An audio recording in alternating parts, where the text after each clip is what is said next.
You have been taught to fix everything: your thoughts, your emotions, your past, your pain, your habits, your body, even your personality. But if fixing everything was the path to peace, why do you still feel tired after every breakthrough? Why does one problem disappear only for another one to take its place? Why does your mind keep searching for what is wrong, even when nothing is falling apart? The truth is, you were never meant to live like a repair project. You were never meant to treat every feeling like an emergency and every flaw like a failure. Deep healing begins when you stop trying to fix everything and start accepting yourself, not because you have no work left to do, but because you finally understand that you are allowed to be loved before you are perfect. Tonight, as you listen, something inside you will begin to loosen. The pressure to become someone else will grow quiet. The voice that keeps saying, "Not yet, not enough, not until you improve," will start to lose its power. And little by little, you will feel what it means to come home to yourself. This is not about giving up. This is about putting down the whip you have been using on your own soul. Are you ready? Let's begin. Something strange begins to happen when you spend too many years trying to improve yourself. You slowly stop seeing yourself as a human being and start seeing yourself as a problem to solve. Every emotion becomes evidence that something is wrong. Every mistake feels like proof that you still need fixing. Even your quiet moments become filled with pressure because your mind no longer knows how to simply exist without searching for flaws.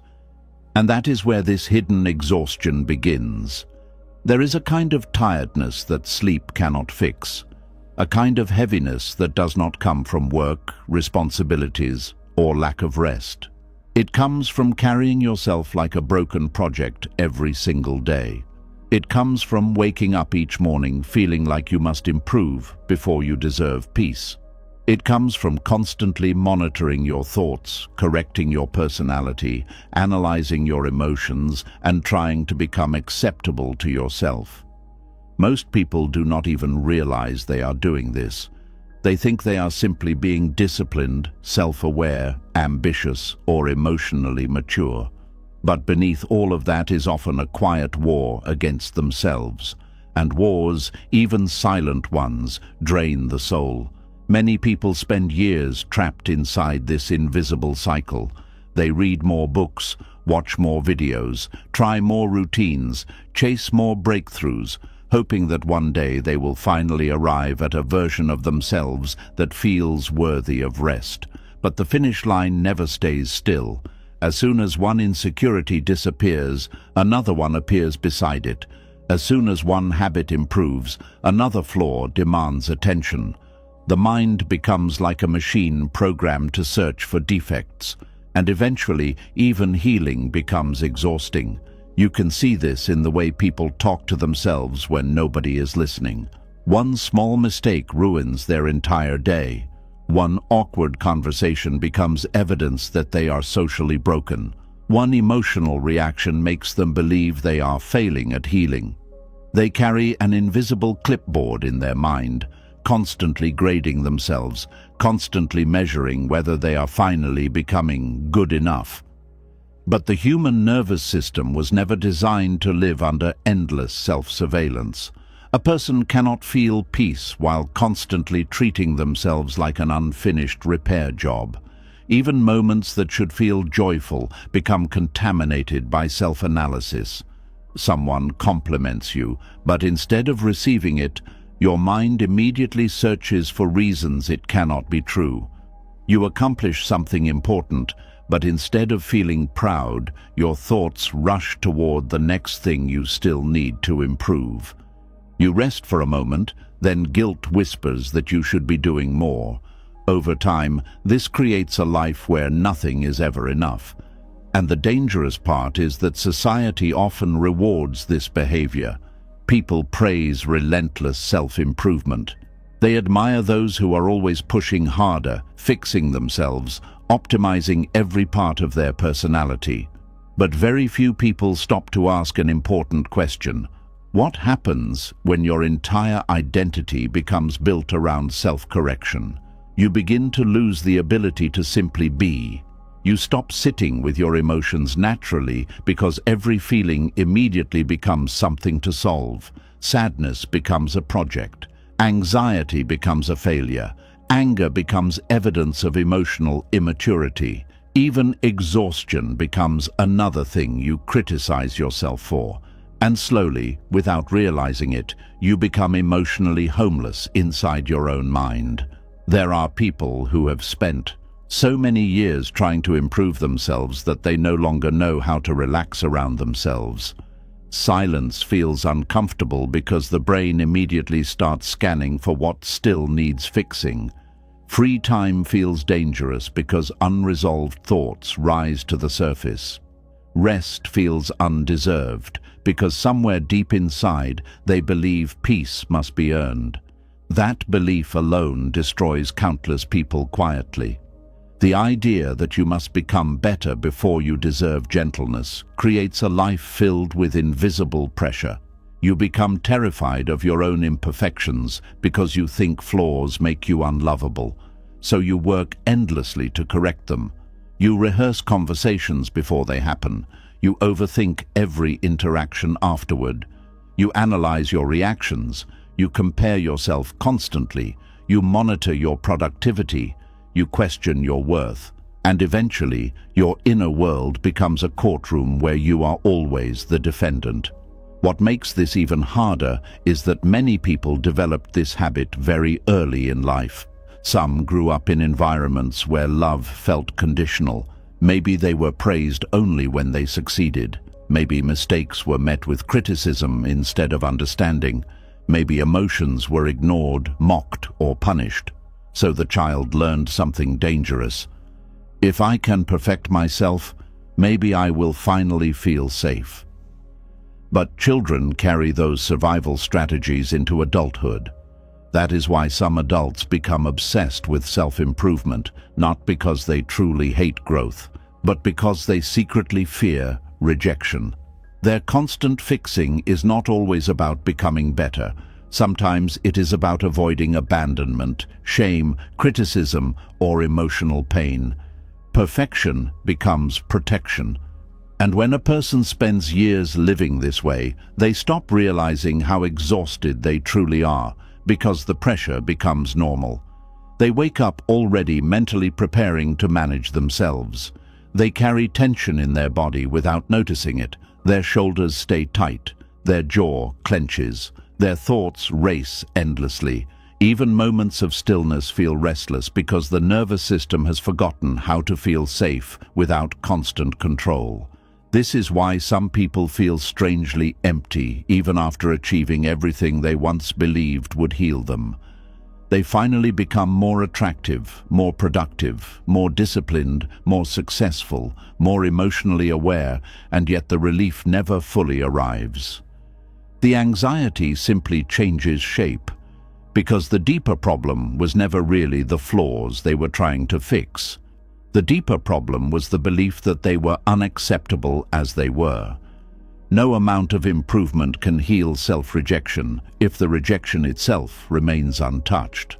That realization changes everything, because there comes a moment when a person begins to understand that they have spent their whole life approaching themselves with the energy of a mechanic instead of the energy of compassion. Every wound became something to repair quickly instead of something to listen to gently. Every insecurity became an enemy instead of a frightened part asking for care. And this creates a tragic relationship with yourself. You begin treating your inner world like a machine instead of a human experience. You forget that emotions are not mathematical problems. You forget that healing is not a straight line. You forget that being imperfect is not evidence of failure. It is evidence that you are alive. Some people are so addicted to fixing themselves that they panic whenever they are not improving. They do not know how to sit still without feeling guilty. They cannot enjoy progress because their attention immediately jumps toward what is still wrong. Their mind becomes trapped in a permanent state of self-evaluation, and the body pays the price for that mental pressure. Chronic self-criticism keeps the nervous system activated. The brain stays alert, as if danger is always nearby. Cortisol rises. Rest becomes harder. Sleep becomes lighter. Joy becomes more distant. The body starts carrying emotional exhaustion physically.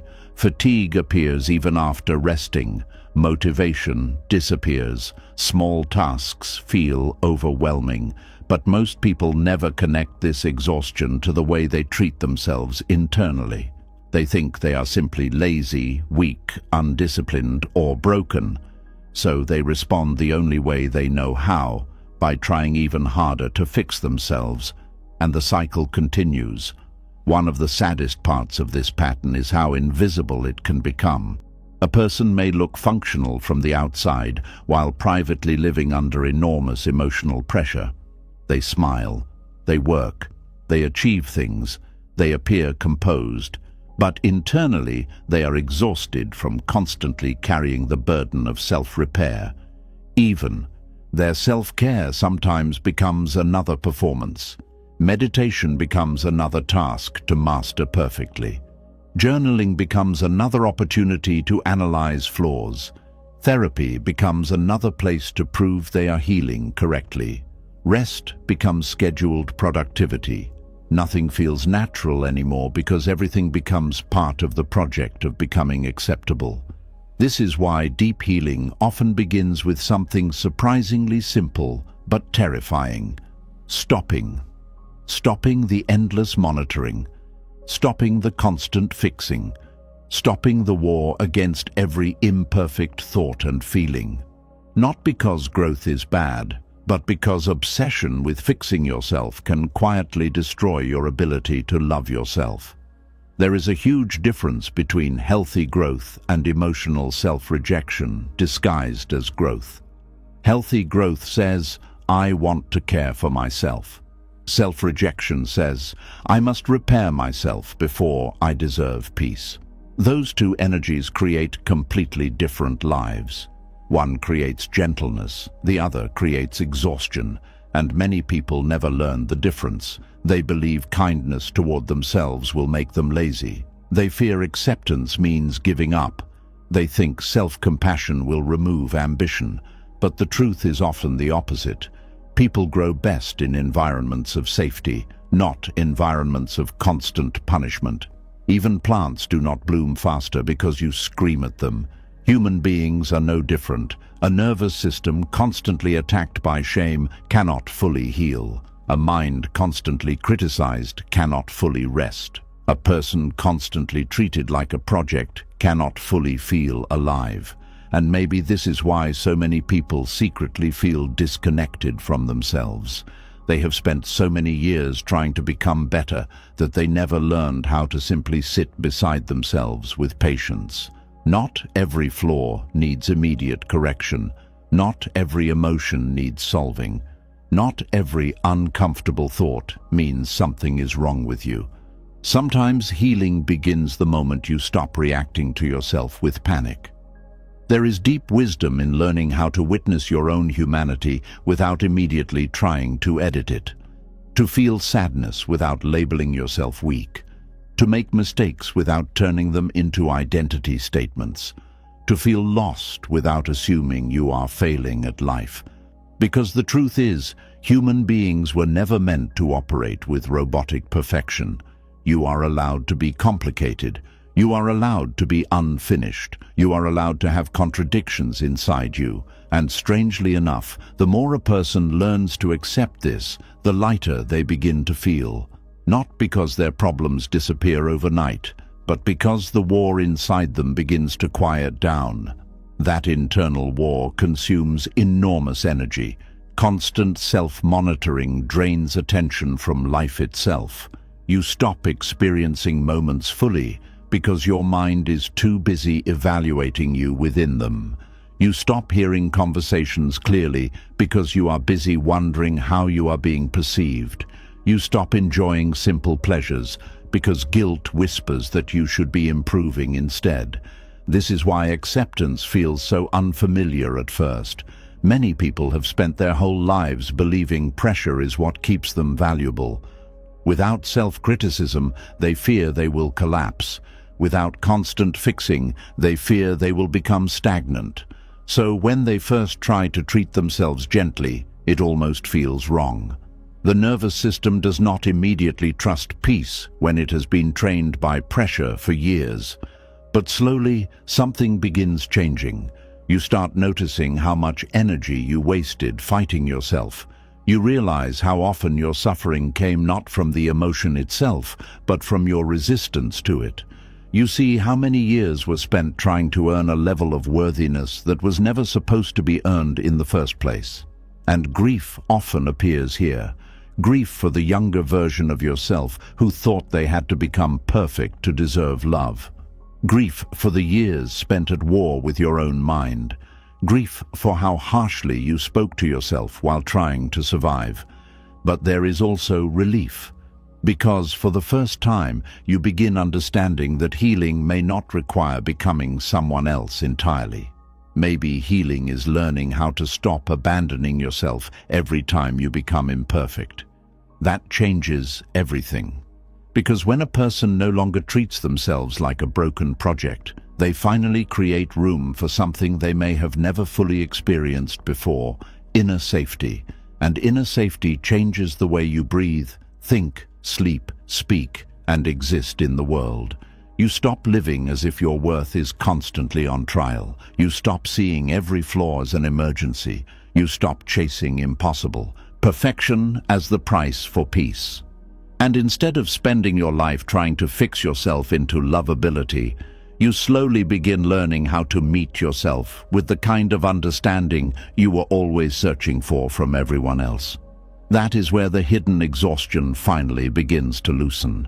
Not through more pressure, not through becoming flawless, but through finally realizing that you were never meant to carry yourself like a problem that needed solving every second of your life. And slowly, after carrying yourself like a problem for so many years, another painful truth begins to reveal itself. The exhaustion was not only coming from how hard you were trying to heal.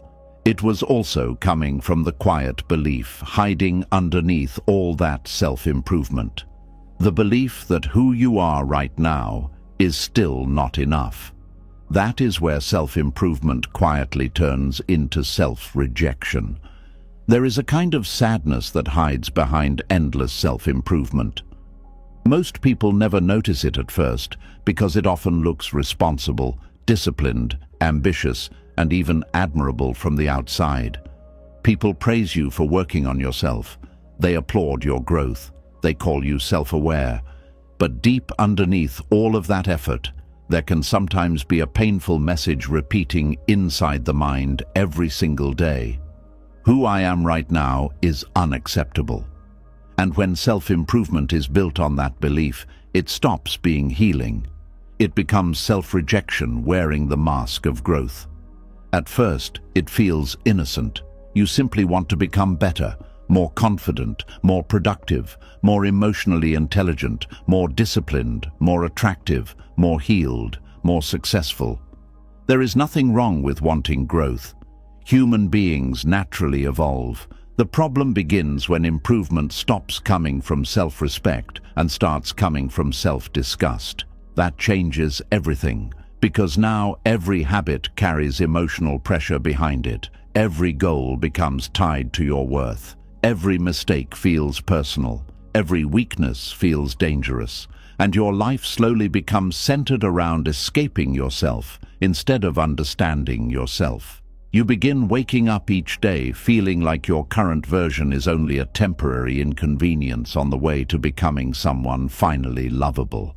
That is a heartbreaking way to live. Many people do not realize how deeply this mindset shapes their emotional world. They think they are motivated by ambition, but often they are being driven by fear. Fear of being ordinary, fear of rejection, fear of failure, fear of not being enough. Fear that if they stop improving for even a moment, they will lose value. And fear is a terrible foundation for peace. This is why so many people become trapped in endless self-help cycles without ever feeling emotionally safe. They keep consuming advice, routines, books, videos, podcasts, techniques, hoping the next breakthrough will finally make them feel whole. But instead of feeling freer, they become more hyper-aware of everything still wrong with them. The more they learn about healing, the more flawed they begin to feel. They notice every insecure thought, every emotional trigger, every unhealthy pattern, every weakness in communication, every moment of anxiety, every bad habit, every emotional wound. Their self-awareness becomes so intense that they lose the ability to simply exist naturally. And eventually, life starts feeling like a permanent self-improvement assignment. Even moments that should feel peaceful become contaminated by pressure. You cannot rest because there is always another version of yourself you think you should become. You cannot enjoy progress because your attention immediately moves toward the next flaw. You cannot celebrate how far you have come because your mind only notices how far you still have to go. This creates a strange emotional emptiness. No achievement feels satisfying for long because your worth keeps moving further away from you. You become like a person running toward the horizon. No matter how hard you chase it, it never arrives. And this is where many people quietly burn out emotionally. Because constant self-improvement sounds empowering until your nervous system no longer knows how to feel safe without pressure. Your brain becomes addicted to fixing.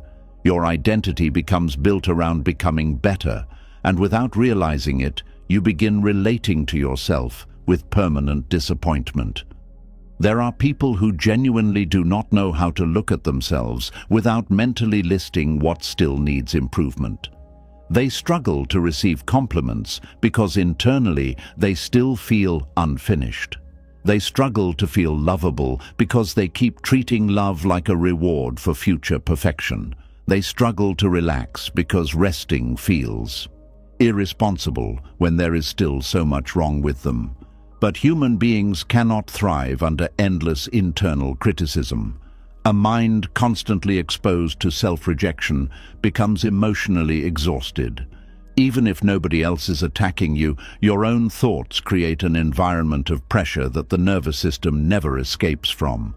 This is why some people feel tired all the time, even when they are doing everything right. Their body is carrying the weight of an internal relationship built entirely around correction. And correction without compassion becomes cruelty.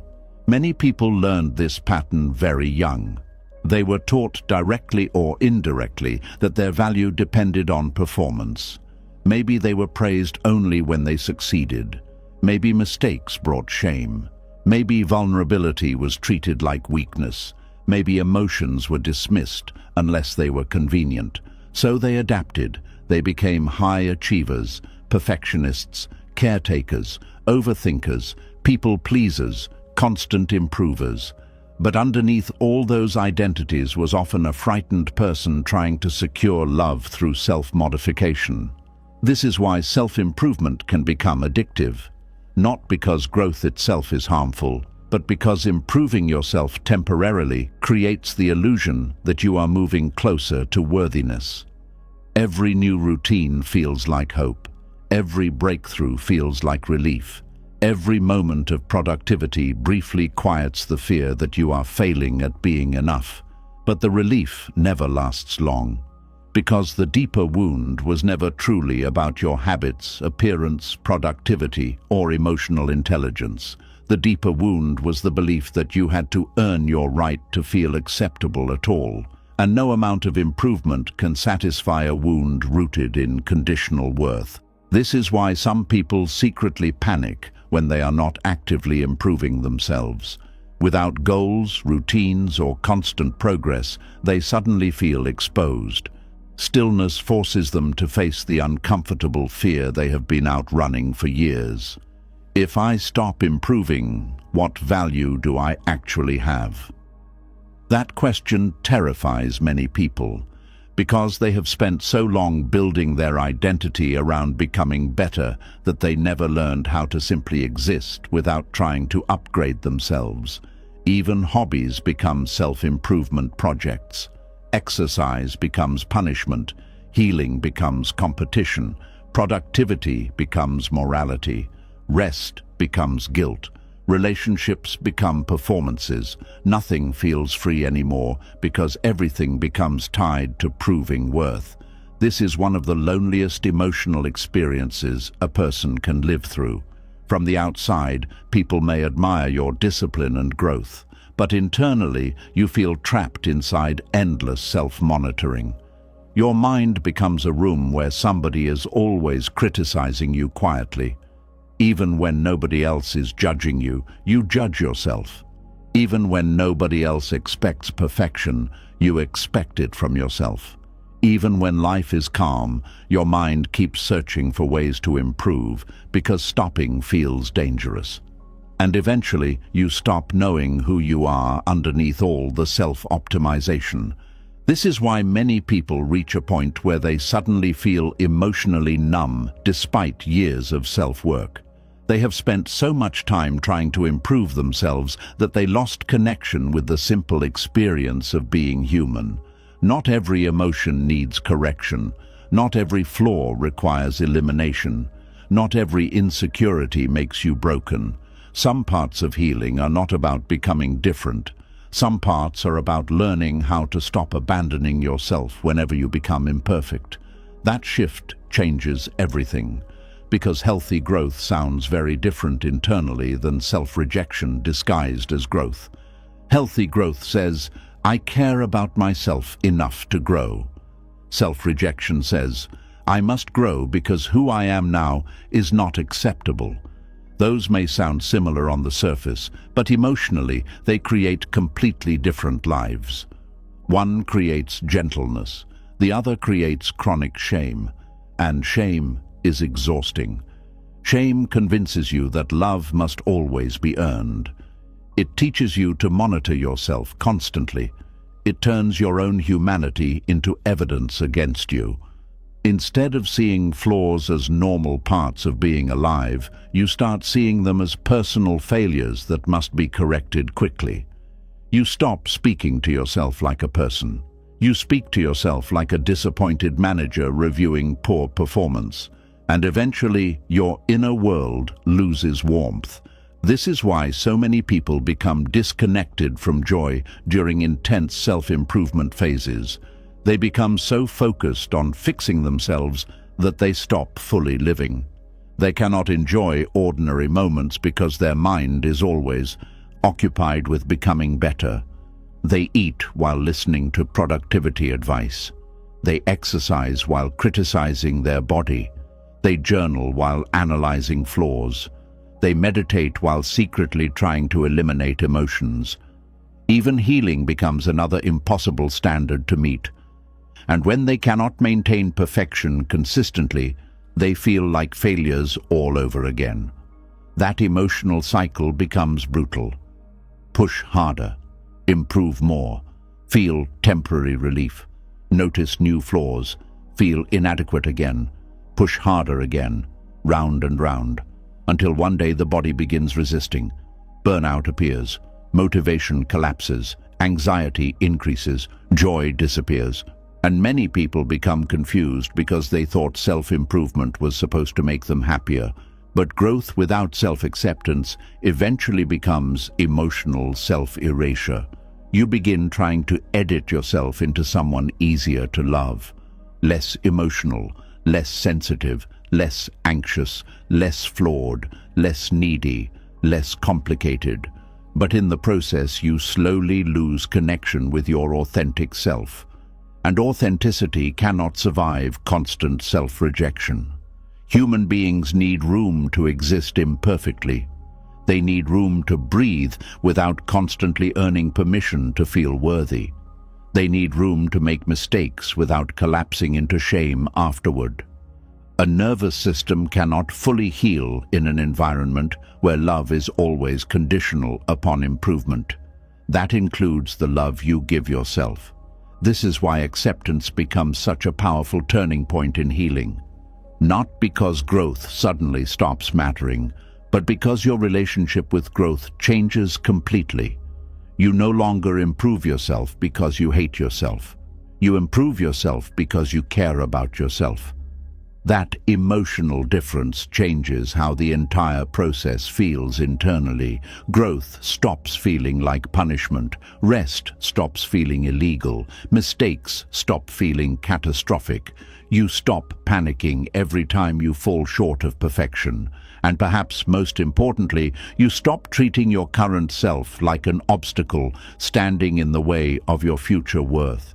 Because the truth is, there will never be a perfect version of you that finally earns permanent peace. Human beings are living, changing, emotional creatures. There will always be flaws. There will always be fears. There will always be moments of insecurity and uncertainty. The goal was never perfection. The goal was learning how to stay connected to yourself even when you are imperfect. That is real healing. And strangely enough, when people finally stop trying to force themselves into worthiness, they often begin growing in healthier ways naturally.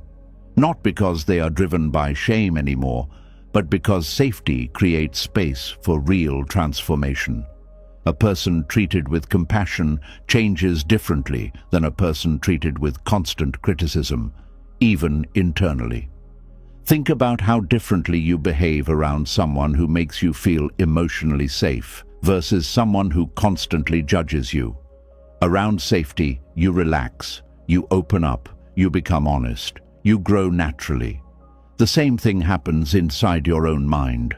When you stop attacking yourself constantly, your nervous system finally begins unclenching. Your thoughts slow down, your body softens. You stop living in survival mode emotionally.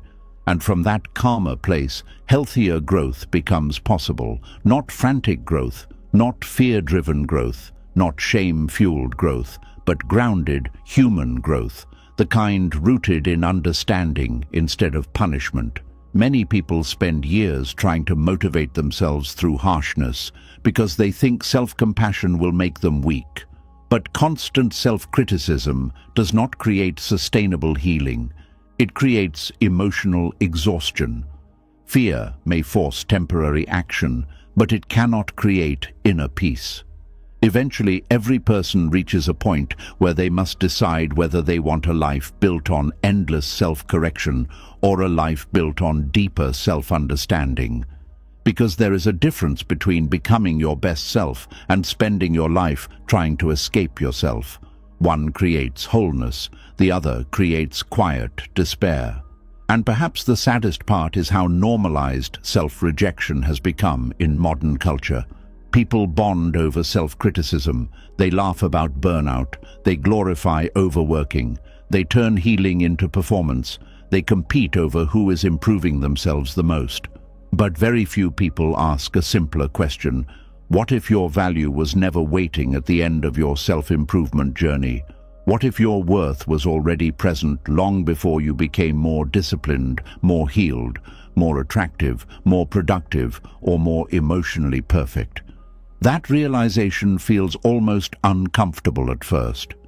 Because if your worth already exists, then maybe you can finally stop carrying yourself like a constant disappointment. Maybe you can stop waking up every day at war with your own humanity. Maybe you can stop measuring your right to rest by your level of productivity. Maybe you can stop treating your flaws like proof that you are failing at life.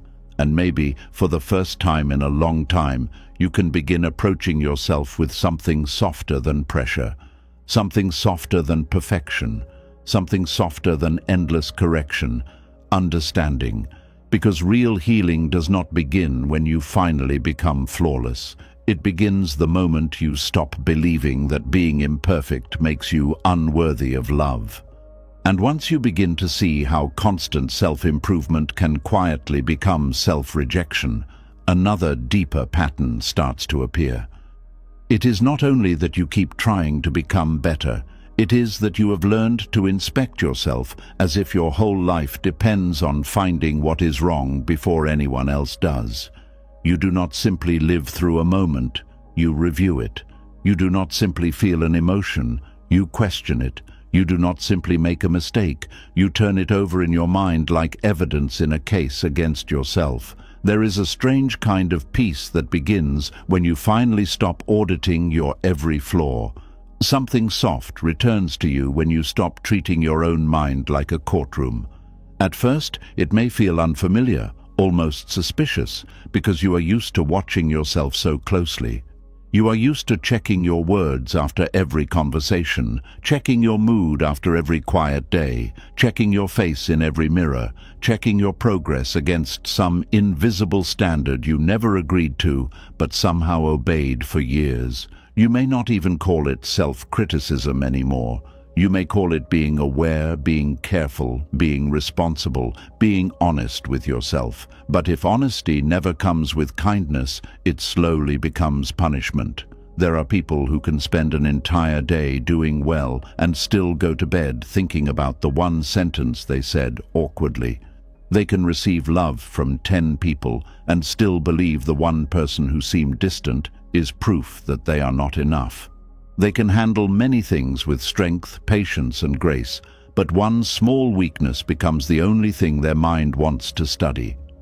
It is like carrying a magnifying glass over your own soul, not to admire what is beautiful, but to locate what still needs correction.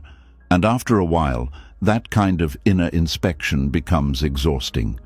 You start living as if there is always a hidden mistake waiting to be discovered. You walk into rooms already scanning yourself. Am I too quiet? Am I talking too much? Did I look strange? Did I sound needy? Did I seem boring? Did I laugh too loudly? Did I share too much? Did I not share enough? And by the time the moment is over, you were barely inside it. You were too busy monitoring yourself to actually experience your own life. This is what happens when self-awareness loses its warmth. Real self-awareness helps you understand yourself. Harsh self-auditing makes you afraid of yourself. Real self-awareness says, "Let me notice this with patience." Harsh self-auditing says, "Let me find what is wrong before it ruins everything." One brings clarity, the other brings tension. One helps you grow, the other makes you feel watched from the inside. And no person feels peaceful while being watched all the time. The mind was not created to live under constant surveillance. Your heart was not created to be reviewed like a failed assignment. Your personality was not created to be inspected for defects every morning and every night. But many people do this so automatically that they no longer recognize it as violence against themselves. They think they are simply trying to be better, but beneath the surface, they are living with an inner critic that never clocks out. It follows them into relationships. It follows them into rest.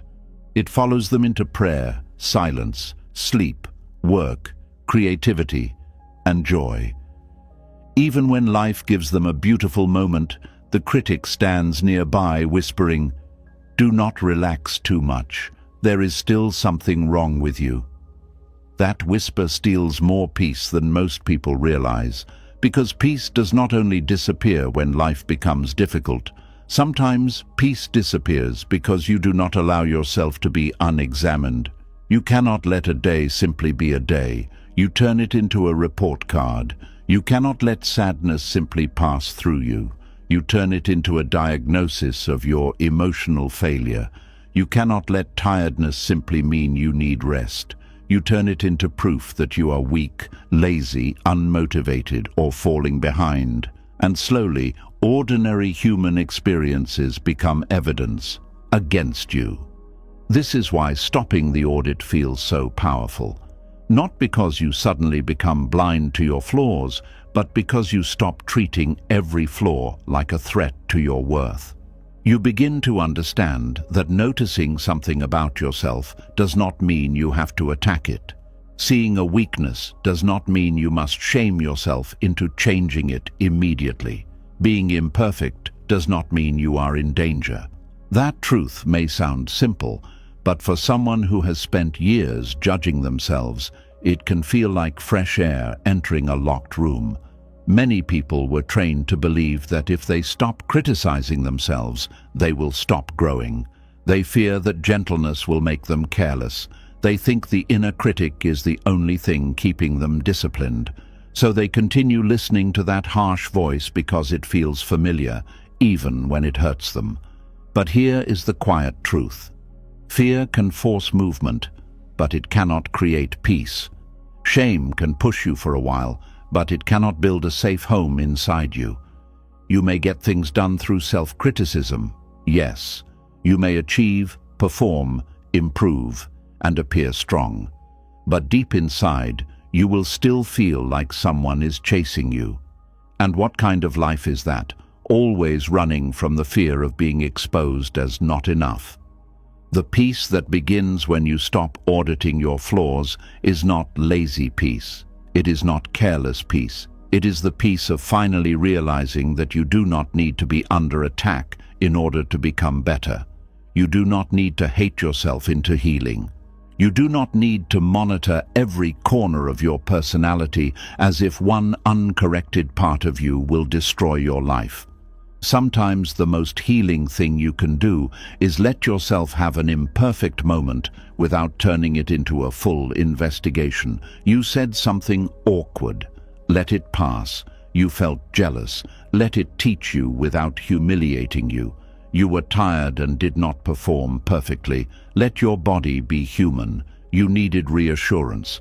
Let that need exist without calling yourself weak. You had a difficult thought. Let it move through the mind without building your identity around it. This does not mean you ignore patterns that hurt you or others. It means you stop turning every small imperfection into a personal emergency. There is a difference between responsibility and self-punishment. Responsibility says, I can learn from this. Self-punishment says, this proves something is wrong with me. Responsibility keeps you grounded. Self-punishment keeps you ashamed, and shame does not make the lesson clearer. It only makes the heart heavier. Some people cannot feel peace because they are addicted to self-review. After every interaction, they replay what happened. After every decision, they wonder if they chose wrong.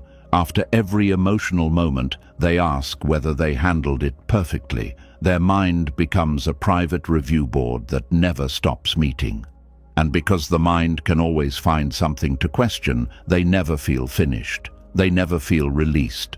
But life is not meant to be lived as a constant performance review. You are allowed to leave some conversations behind without dissecting them. You are allowed to let some days be ordinary. You are allowed to make a small mistake without making it the center of your identity. You are allowed to be seen in an imperfect state and not spend the next 5 hours mentally apologizing for existing. This is where peace begins. It begins when you stop believing that every flaw needs a punishment attached to it. It begins when you allow yourself to be a person, not a polished image. It begins when you understand that growth does not require constant suspicion toward yourself.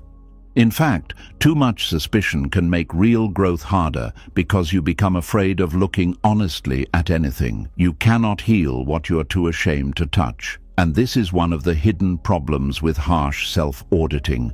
It does not always make you more honest. Sometimes it makes you more defensive. When every flaw becomes a reason to hate yourself, your mind begins protecting you from seeing your flaws clearly. You either deny them completely or you drown in them. Neither path brings peace. Gentleness creates the safety needed for truth. When you know that noticing a weakness will not lead to self-abandonment, you can look at it more calmly. You can say, yes, I was impatient there, without collapsing into shame. You can say, yes, I still carry fear here, without calling yourself broken. You can say, yes, this part of me needs care, without turning it into a character sentence. That is maturity, not perfection, but the ability to see yourself clearly without cruelty. There is a quiet strength in that. Many people confuse harshness with Honesty, because they grew up around people who only corrected through criticism. They learned that love points out what is wrong before it notices what is good. They learned that mistakes should be met with embarrassment. They learned that being better means being less messy, less emotional, less difficult, less needy, less visible. So now, even in adulthood, they treat themselves with the same tone they once feared from others. Their inner voice is not really their own, it is an echo. Maybe it sounds like a parent who was never satisfied. Maybe it sounds like a teacher who embarrassed them. Maybe it sounds like a former partner who made them feel small. Maybe it sounds like a culture that taught them to be productive, attractive, calm, successful, and unbothered at all times. Over time, that voice becomes so familiar that they mistake it for truth. But not every voice in your mind deserves authority. Some voices are just old pain repeating itself. And part of deep healing is learning to ask, who taught me to speak to myself this way? That question can open a door, because when you realize your self-auditing was learned, you also realize it can be softened. You were not born hating every flaw.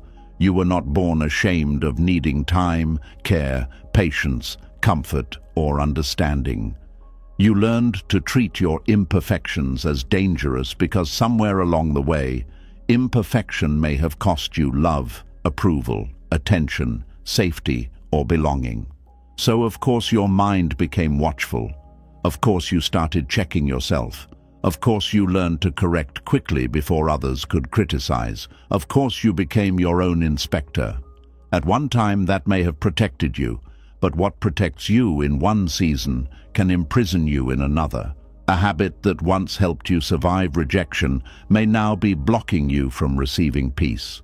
The same self-monitoring that once kept you from being embarrassed may now be keeping you from feeling free. There comes a point when you must ask whether the life you are protecting yourself from is still the life you are living. Maybe you are no longer in the same home. Maybe you are no longer around the same people. Maybe the danger has passed, but your nervous system is still behaving as if judgment is always nearby. So you audit yourself before anyone else can. You criticize yourself before anyone else does.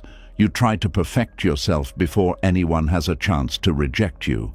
But this kind of protection comes at a cost. It makes intimacy harder because you never fully show up. It makes rest harder because you always feel behind. It makes joy harder because joy requires surrender, and surrender feels unsafe when you are used to monitoring everything.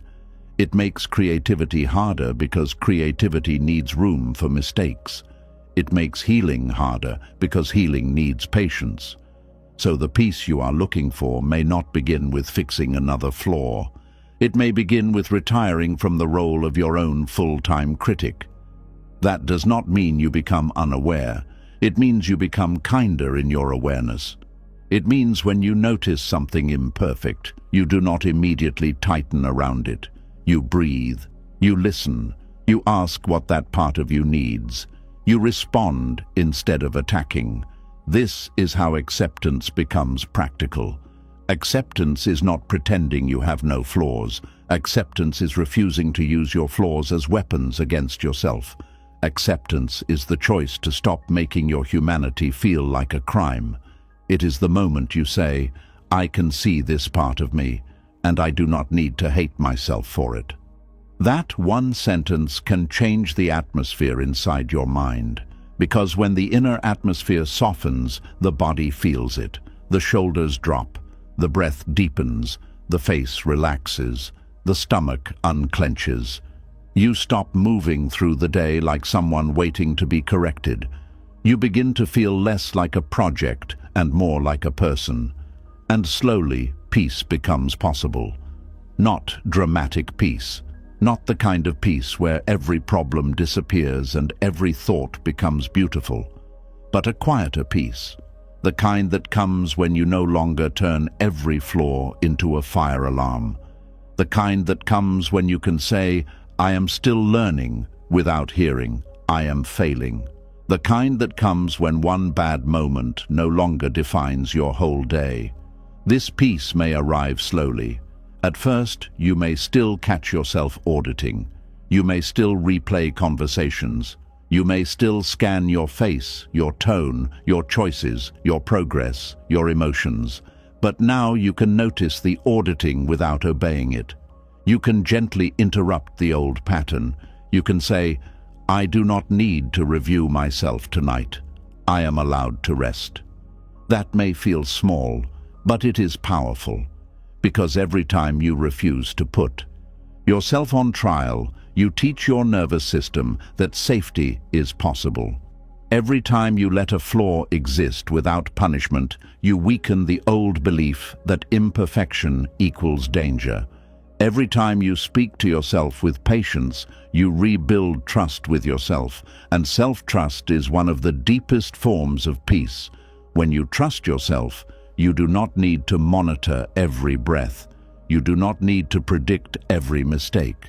You do not need to control every reaction before it happens. You know that even if you stumble, you will not abandon yourself. Even if you feel embarrassed, you will not destroy yourself with shame. Even if you disappoint someone, you will not lose all sense of worth. That is freedom. To live knowing that you are allowed to be human without becoming your own enemy. Many people do not realize how much energy returns when they stop auditing themselves. Mental space opens. You become more present in conversations.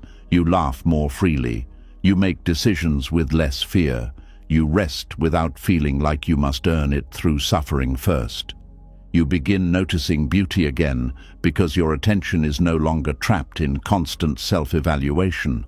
And perhaps most importantly, you begin relating to other people differently. When you stop judging yourself so harshly, you often become less harsh with others too. You stop needing everyone to be perfect because you are no longer demanding perfection from yourself. You become more patient with human messiness. You listen better. You forgive more wisely. You stop seeing every mistake as a threat. This is the quiet ripple effect of inner peace. A person who is not constantly attacking themselves has less need to attack life. But this does not happen through force. You cannot bully yourself into gentleness. You cannot criticize yourself into peace. You cannot audit your way into self-acceptance. At some point, you must lay down the clipboard. You must stop treating your soul like something that needs daily inspection. You must let some things be unfinished without turning them into emergencies. You must let some emotions pass without giving them a full courtroom trial. You must let some flaws remain visible while you learn to love yourself anyway. Because the goal of deep healing is not to become a person without flaws. That person does not exist. The goal is to become someone who no longer needs to turn against themselves every time a flaw appears. And when that begins to happen, life starts feeling different in quiet ways. You wake up and do not immediately search for what is wrong. You have a conversation and do not spend the whole evening punishing yourself for one imperfect sentence. You make a choice and allow it to be enough. You feel sadness and do not accuse yourself of going backward. You rest and do not treat rest like evidence of weakness. This is what peace looks like in real life. Not perfection, not endless calm, not total confidence every hour of the day, but a softer relationship with your own imperfection. A life where you can grow without hating the version of yourself that is still growing. A mind where your flaws are not treated like crimes. A heart where your humanity is finally allowed to breathe. And maybe that is the peace you were searching for all along. Not the peace of having nothing left to improve, but the peace of no longer believing that improvement is the price of being worthy. And once you stop putting your every flaw on trial, another realization slowly rises to the surface. For years, you may have believed healing meant becoming a completely different person, a calmer person, a stronger person, a more confident person, someone untouched by fear, sadness, insecurity, sensitivity, or pain. But somewhere along the way, healing stopped feeling like coming home to yourself and started feeling like escaping yourself entirely. That confusion quietly breaks many people from the inside. There is a painful loneliness in believing that the healed version of you must look nothing like the current one. It creates the feeling that your real self is somehow standing in the way of your peace. So every day becomes another attempt to outgrow your emotions, erase your flaws, silence your sensitivity, and rebuild your personality into something easier to admire. But healing was never supposed to erase you. Somewhere deep inside, many people carry a secret fantasy that one day they will finally wake up as someone completely different. The anxious version of them will disappear. The insecure version will vanish. The emotional version will become calm. The sensitive version will become strong. The overthinking version will become effortless. They imagine healing as a total transformation into a person untouched by struggle, and because of this, they spend years trying to abandon parts of themselves instead of understanding them. This is one of the most exhausting misunderstandings about healing. People think healing means removing every uncomfortable part of who they are. They think becoming emotionally healthy means never feeling fear again, never crying unexpectedly, never doubting themselves, never getting triggered, never feeling awkward, never struggling internally. But human beings are not machines that graduate into emotional perfection. Healing does not remove your humanity. It changes your relationship with it. That difference matters deeply, because when you confuse healing with becoming someone else, you begin rejecting parts of yourself that actually need compassion, not exile.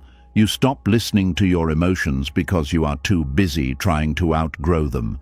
You stop understanding your sensitivity because you are trying to become tougher. You stop honoring your needs because you are trying to appear stronger. And slowly, you become emotionally disconnected from yourself. There are people who have worked so hard to become better that they no longer know what feels natural anymore. Every emotion becomes filtered through the question, should I still be feeling this if I were truly healed? Every difficult day becomes evidence that they are failing at healing. Every insecurity feels like proof they are still broken. But healing is not the absence of struggle. Healing is the absence of abandonment toward yourself during struggle. That changes everything, because suddenly healing is no longer about becoming emotionally untouchable. It becomes about learning how to stay connected to yourself, even when difficult emotions appear. It becomes learning how to comfort yourself instead of criticizing yourself. It becomes learning how to sit beside your pain without immediately trying to erase it. Many people do not realize how much shame they carry around still being human. They think if they were truly healed, they would never feel anxious before difficult conversations. They would never feel sadness after rejection. They would never feel insecure around certain people. They would never feel overwhelmed, emotionally tired, lonely, sensitive, afraid, or uncertain. So every time those feelings return, panic begins. I thought I healed this already. Why am I still like this? What is wrong with me? And without realizing it, they begin treating healing like a performance instead of a relationship with themselves. But real healing is not linear. It is layered. A healed person can still feel grief. A healed person can still overthink sometimes. A healed person can still get triggered. A healed person can still cry unexpectedly. A healed person can still have wounds. The difference is not that the emotions disappear forever. The difference is that those emotions no longer convince the person they are worthless or broken. That is emotional maturity. Not becoming someone without pain, but becoming someone who no longer abandons themselves because of pain. And yet, modern culture often teaches the opposite. People are constantly shown transformed versions of healing. become more confident, become more attractive, become more productive, become more disciplined, become more unbothered, become more successful, become a better version of yourself. But rarely does anyone ask an important question. What if healing is not about becoming a better version of yourself? What if healing is about becoming a safer place for yourself? That shifts the entire journey, because when healing becomes safety instead of self-erasure, your nervous system finally begins relaxing. You stop waking up every morning trying to reinvent your personality. You stop treating every uncomfortable feeling like evidence that you are failing. You stop forcing yourself into identities that look healed on the outside but feel empty on the inside. There are many people who became strangers to themselves while trying to become emotionally evolved. They learned how to say the right things. They learned calming techniques. They learned how to appear emotionally intelligent. They learned how to look confident. But deep down, they still felt disconnected from who they truly were because their healing journey was secretly built around self-replacement instead of self-understanding. That creates a painful emptiness, because no matter how polished your new identity becomes, the abandoned parts of you still remain inside waiting to be acknowledged. The scared child inside you does not disappear because you became more productive. The lonely part does not disappear because you became more attractive. The insecure part does not disappear because you learned better communication skills. Ignored. Pain does not heal through performance, it heals through presence, and presence requires honesty.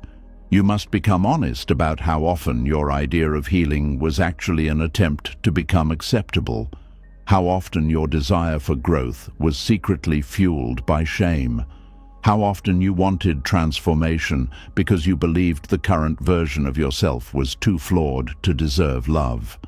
That realization can be painful, because many people discover they were not really trying to heal, they were trying to escape themselves. Escape their emotions, escape their sensitivity, escape their awkwardness, escape their past, escape the parts of themselves they learned to dislike. But healing is not escape. Healing is reconciliation. It is learning how to stop treating yourself like someone you need to outrun. And this becomes especially important when dealing with emotions you were taught to reject. Some people grew up learning that sensitivity was weakness. Others learned that anger was dangerous. Some learned that needing reassurance was embarrassing. Others learned that vulnerability would lead to rejection. So now, as adults, they try to heal by eliminating those traits completely. But the problem is that many of those traits are not signs of failure. They are signs of humanity. Sensitivity is not weakness. Emotional depth is not dysfunction. Needing comfort sometimes is not immaturity. Feeling hurt does not make you broken. The goal is not to erase these parts. The goal is to understand them wisely. A sensitive person does not heal by becoming emotionally numb. They heal by learning boundaries, self-trust, and emotional safety. An anxious person does not heal by becoming perfectly fearless. They heal by learning how to soothe themselves without panic. A lonely person does not heal by pretending they no longer need connection. They heal by learning they deserve healthy connection without shame. Real healing keeps your humanity intact. This is why some people feel exhausted after years of trying to work on themselves. Their healing journey became another impossible standard, another identity to perform, another version of perfection to chase. They became so focused on fixing every emotional reaction that they stopped allowing themselves to simply be alive. And being alive includes imperfection. It includes uncertainty. It includes emotional complexity. It includes setbacks, confusion, grief, fear, tenderness, mistakes, contradictions, and unfinished parts. The healed version of you will still be human. That truth may disappoint the part of you that wanted a final escape from discomfort. but it also creates enormous freedom. Because now healing no longer depends on becoming flawless. It depends on becoming more connected to yourself. That means when fear appears, you do not instantly shame yourself. When sadness returns, you do not panic. When insecurity shows up, you do not conclude that all your healing disappeared overnight. Instead, you stay present. You breathe, you listen, you respond gently. This is how healing becomes sustainable. Not through emotional perfection, but through emotional companionship with yourself. Many people spend years trying to become emotionally untouchable. They want to reach a point where nothing affects them anymore. No rejection hurts, no criticism lingers, no fear appears, no insecurity remains. But emotional numbness is not healing. Emotional shutdown is not peace. A person who feels nothing is not necessarily healed. Sometimes they are simply disconnected. True healing does not harden your heart into stone. It softens your relationship with your own heart. It allows you to feel without drowning. It allows you to care without collapsing. It allows you to experience life without constantly protecting yourself from every possible discomfort. This is why healing often feels less dramatic than people expect. Sometimes healing looks like crying without hating yourself afterward. Sometimes it looks like resting without guilt. Sometimes it looks like speaking honestly instead of pretending to be okay. Sometimes it looks like letting yourself be seen without performing strength constantly. These moments may appear small, but internally they are revolutionary, because they mean you are no longer trying to become someone else in order to deserve peace. You are finally learning how to include yourself in your own compassion. That takes time, especially for people who spent years believing that love only came after transformation. They may struggle to believe they are allowed to be accepted while still imperfect. Their nervous system expects conditions. It expects performance. It expects achievement before softness arrives. So when they first begin practicing self-acceptance, it can feel uncomfortable, almost irresponsible. Part of them fears that if they stop pushing themselves harshly, they will stop growing entirely. But growth built on self-hatred is unstable. Eventually, it collapses under the weight of exhaustion. A person can only run from themselves for so long before burnout arrives. And burnout is often where many people finally realize they cannot keep surviving through self-rejection. They cannot keep trying to transform themselves into worthiness every single day. The body becomes tired. The mind becomes overwhelmed. The soul becomes numb, and suddenly the question changes. Instead of asking, "How do I become someone better?" they begin asking, "Why was I never allowed to simply be human?" That question opens a completely different kind of healing, because now the focus shifts away from performance and toward understanding, away from punishment and toward care, away from becoming someone else and toward reconnecting with the self that got buried underneath years of pressure. This is where many people rediscover parts of themselves they abandoned long ago. Their softness, their creativity, their playfulness, their emotional honesty, their need for rest, their tenderness, their natural personality before shame taught them to edit it constantly. And this rediscovery can feel emotional because many people realize they have not actually hated themselves their whole lives. They hated the versions of themselves that other people rejected, criticized, mocked, or failed to understand. That is different. A child who grows up feeling emotionally unsafe often learns to reshape themselves for survival. They become quieter, tougher, funnier, more useful, more successful, more invisible, more agreeable, less emotional, less needy, less sensitive. Over time, these survival versions become so normal that the person forgets who they originally were underneath all the adaptation.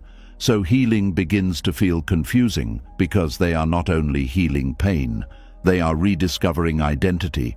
Who am I when I stop performing? Who am I when I stop constantly correcting myself? Who am I when I stop trying to become emotionally acceptable to everyone else? These are deep questions, and they cannot be answered through more self-improvement alone. They require presence, stillness, curiosity, compassion, because the authentic self rarely returns through force. It returns through safety, and safety changes the nervous system in powerful ways. When you stop trying to become someone else constantly, your body begins unclenching. Your thoughts become quieter. You stop feeling emotionally chased all the time. You stop needing to prove your worth every minute of the day. Life begins feeling less like an audition. That does not mean growth disappears. You still evolve. You still learn. You still become wiser. But now your growth comes from self-respect instead of self-rejection. You are no longer trying to replace yourself. You are trying to care for yourself more honestly. That difference changes the emotional texture of your entire life. Conversations feel less performative. Rest feels less guilty. Mistakes feel less catastrophic. Emotions feel less dangerous. You stop living under the pressure of becoming emotionally perfect. And perhaps most importantly, you stop postponing love for yourself until some future version finally arrives. Because many people unknowingly spend their whole lives saying, "I will finally accept myself when I heal more, when I stop overthinking, when I become more confident, when I stop being emotional, when I become successful, when I become calmer, when I finally get everything right." But that future never fully arrives because human beings are always evolving. There will always be another challenge, another insecurity, another unfinished part. If self-acceptance depends on becoming flawless, peace will always stay out of reach. This is why healing begins to deepen when you finally understand that your current self is not an obstacle to love. Your current self is the one needing love most, not the future version, not the perfected version, not the emotionally polished version. You, right now, with your fears, your sensitivity, your unfinished healing, your contradictions, your difficult emotions, your humanity. That realization softens something deep inside the body, because the nervous system finally stops waiting to become worthy before allowing itself to breathe. And maybe this is the greatest misunderstanding about healing. People think healing will turn them into someone entirely new. But often, healing is what happens when you finally stop trying so hard to stop being yourself. Not the fearful version shaped by shame. Not the performative version built for survival, but the real self underneath all the pressure. The self that never needed perfection to deserve peace. The self that was exhausted from being treated like a project instead of a person. The self that was quietly waiting all along for permission to exist without constantly becoming someone else first. And after spending so many years trying to become someone more acceptable, another painful truth slowly begins to reveal itself. The reason your mind struggles to rest may not only come from anxiety, overthinking, or fear. It may come from something even deeper. Somewhere along the way, you learned that love could disappear the moment you disappointed someone. And when love feels conditional, the nervous system never fully relaxes. There is a special kind of exhaustion that comes from feeling like you must constantly earn your place in people's hearts. It creates a life where your mind is always working, always adjusting, always scanning for signs that you may no longer be enough. Even during quiet moments, something inside you stays alert.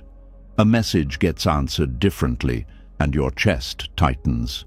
Someone becomes distant for a day, and your thoughts begin racing.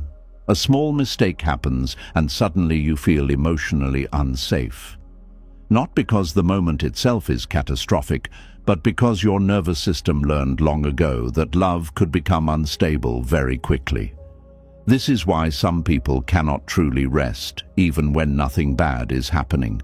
Their body remembers what their mind tries to ignore. It remembers what it felt like to lose affection after making mistakes. It remembers what it felt like to be praised one day and criticized the next. It remembers the tension of trying to stay lovable by performing correctly. And over time, the nervous system adapts to that unpredictability by becoming hyper-aware of other people's moods, reactions, and approval. That hyper-awareness follows people into adulthood quietly. They begin reading into every facial expression. Every delayed text message feels loaded with meaning. Every disagreement feels dangerous. Every moment of distance feels like abandonment waiting to happen. And because of this, their mind rarely becomes still. It stays busy trying to protect them from losing connection. This is one of the hidden roots of chronic overthinking. Many people believe they simply think too much. But often the deeper truth is that they are emotionally scanning for safety. Their thoughts are trying to predict rejection before it arrives. They replay conversations because they are searching for signs they may have ruined something. They analyze their tone because they fear saying the wrong thing. They try to become easier to love because somewhere inside they still believe love can disappear if they become inconvenient. That belief changes the entire emotional atmosphere of a person's life, because when love feels conditional, relationships stop feeling safe. They start feeling like emotional tests you must continuously pass. You become careful with your emotions, careful with your needs, careful with your personality. You try not to be too much, too emotional, too sensitive, too needy, too quiet, too difficult, too honest.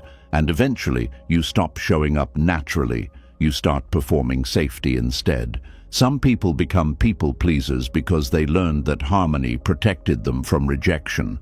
Others become perfectionists because they learned mistakes brought emotional distance.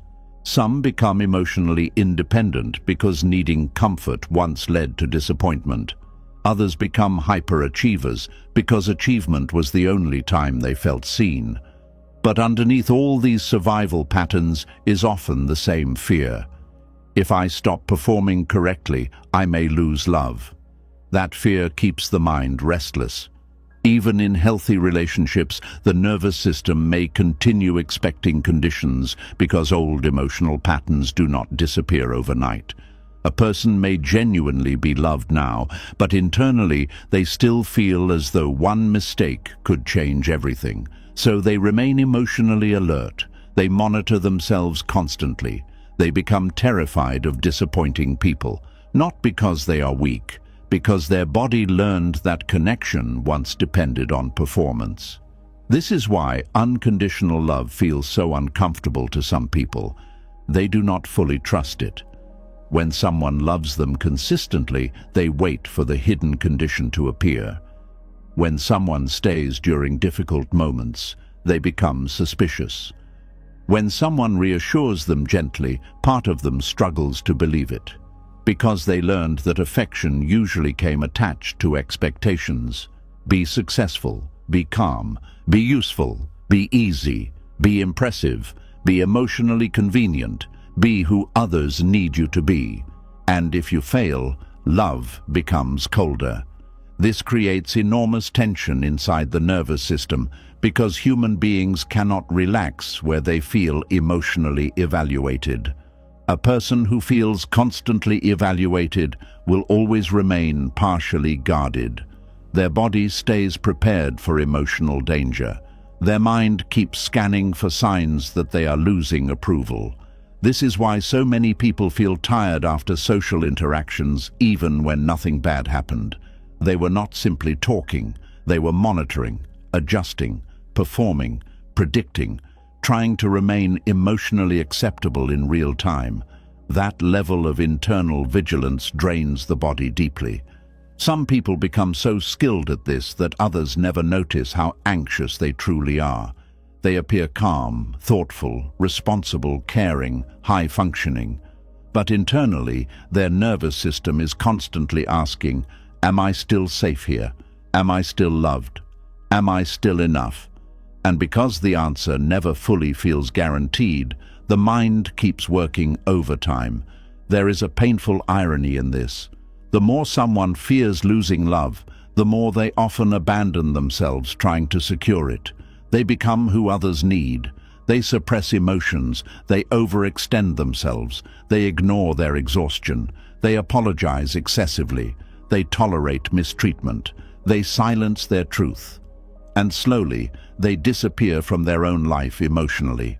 This is one of the deepest wounds conditional love creates. It teaches people that maintaining connection is more important than remaining connected to themselves. So now they constantly shapeshift to survive emotionally. Around one person, they become quieter. Around another, they become stronger. Around another, they become easier. Around another, they become more impressive. But very few people truly know them because they themselves no longer know what it feels like to exist without adaptation. That is heartbreaking, because beneath all this performance is often a person who desperately wants to rest. A person tired of earning affection, tired of calculating reactions, tired of proving value, tired of feeling emotionally unsafe every time someone's mood changes slightly. But the nervous system does not simply stop fearing conditions because the conscious mind wants peace. The body remembers emotional unpredictability long after the situation ends. This is why healing requires more than positive thinking. A person cannot simply tell themselves, "Relax, you are loved," if their nervous system still expects rejection beneath the surface. Safety must be experienced repeatedly before the body begins believing it. That takes time, especially for people who spent years around emotionally inconsistent love. Sometimes affection came with criticism attached. Sometimes care disappeared during conflict. Sometimes vulnerability was punished. Sometimes mistakes changed how they were treated. Sometimes approval depended on achievement. Sometimes emotional needs were treated like burdens, and because of this, love stopped feeling steady. It became something fragile, something earned, something easily lost. A child raised in that environment often grows into an adult whose mind never fully turns off emotionally. They become experts at emotional anticipation. They notice tone changes instantly. They sense distance quickly. They overanalyze silence. They prepare for rejection before it happens. People may even compliment them for being emotionally aware without realizing much of that awareness was born from survival. Because when love once felt unstable, paying attention became necessary. The problem is that survival awareness eventually becomes chronic anxiety if it is never softened. The body forgets how to relax into connection. It forgets how to trust that love can remain during imperfection. It forgets how to believe that conflict does not automatically mean abandonment. So even healthy love can feel emotionally unsafe at first because safety itself feels unfamiliar. This creates painful internal conflict. Part of the person wants closeness deeply. Another part fears closeness because closeness once meant vulnerability to rejection, so they become trapped between longing and fear, wanting reassurance but feeling ashamed for needing it, wanting intimacy but fearing exposure, wanting love but expecting conditions. This tension keeps the mind restless even during moments that should feel peaceful. And many people respond to this restlessness by trying harder to become lovable. They improve themselves endlessly. They become more useful, more understanding, more accommodating, more attractive, more emotionally controlled. But the mind still does not rest, because the deeper issue was never lovability. It was safety. A person who does not feel emotionally safe will continue overworking for approval no matter how lovable they already are.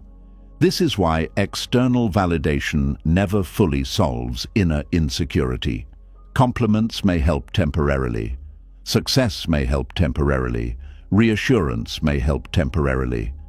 But if the nervous system still believes love depends on performance, the fear eventually returns.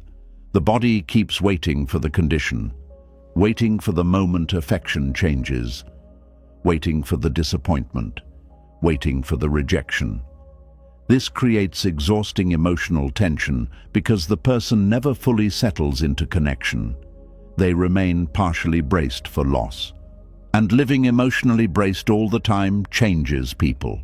It changes how they speak, how they love, how they rest, how they trust, how they ask for help, how they react to silence, how they interpret facial expressions, how they experience conflict.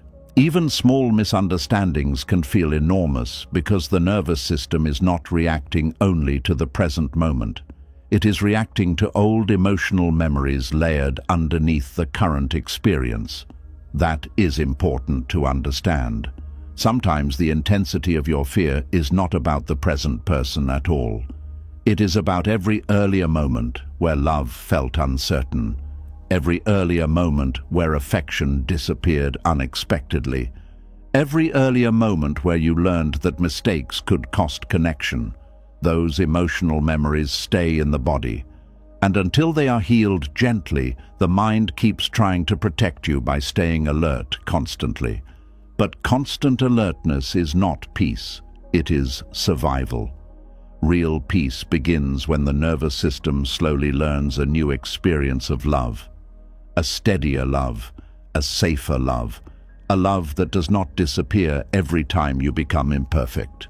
And this healing must happen internally too, because many people continue treating themselves conditionally long after others stop doing it to them.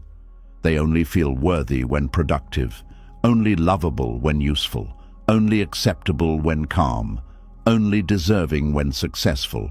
So even in private, their mind continues threatening them with rejection. If you fail, you will lose value. If you become emotional, people will leave. If you stop performing, nobody will choose you. That internal pressure creates enormous emotional fatigue. A person cannot rest while constantly trying to secure their right to be loved. At some point, healing requires learning that love was never supposed to feel like a performance contract. Love was never supposed to demand that you erase your humanity to maintain connection. Healthy love allows room for imperfection, room for mistakes, room for difficult emotions, room for honesty, room for growth, room for rest. This does not mean healthy relationships have no boundaries or accountability. It means your value as a human being does not disappear every time you struggle. That distinction matters deeply, because many people confuse accountability with rejection. The moment conflict appears, their nervous system assumes love itself is now threatened. So they panic internally. They over-explain. They apologize excessively. They become desperate to repair things immediately. Not because they are irrational, because their body learned that unresolved tension once led to emotional danger.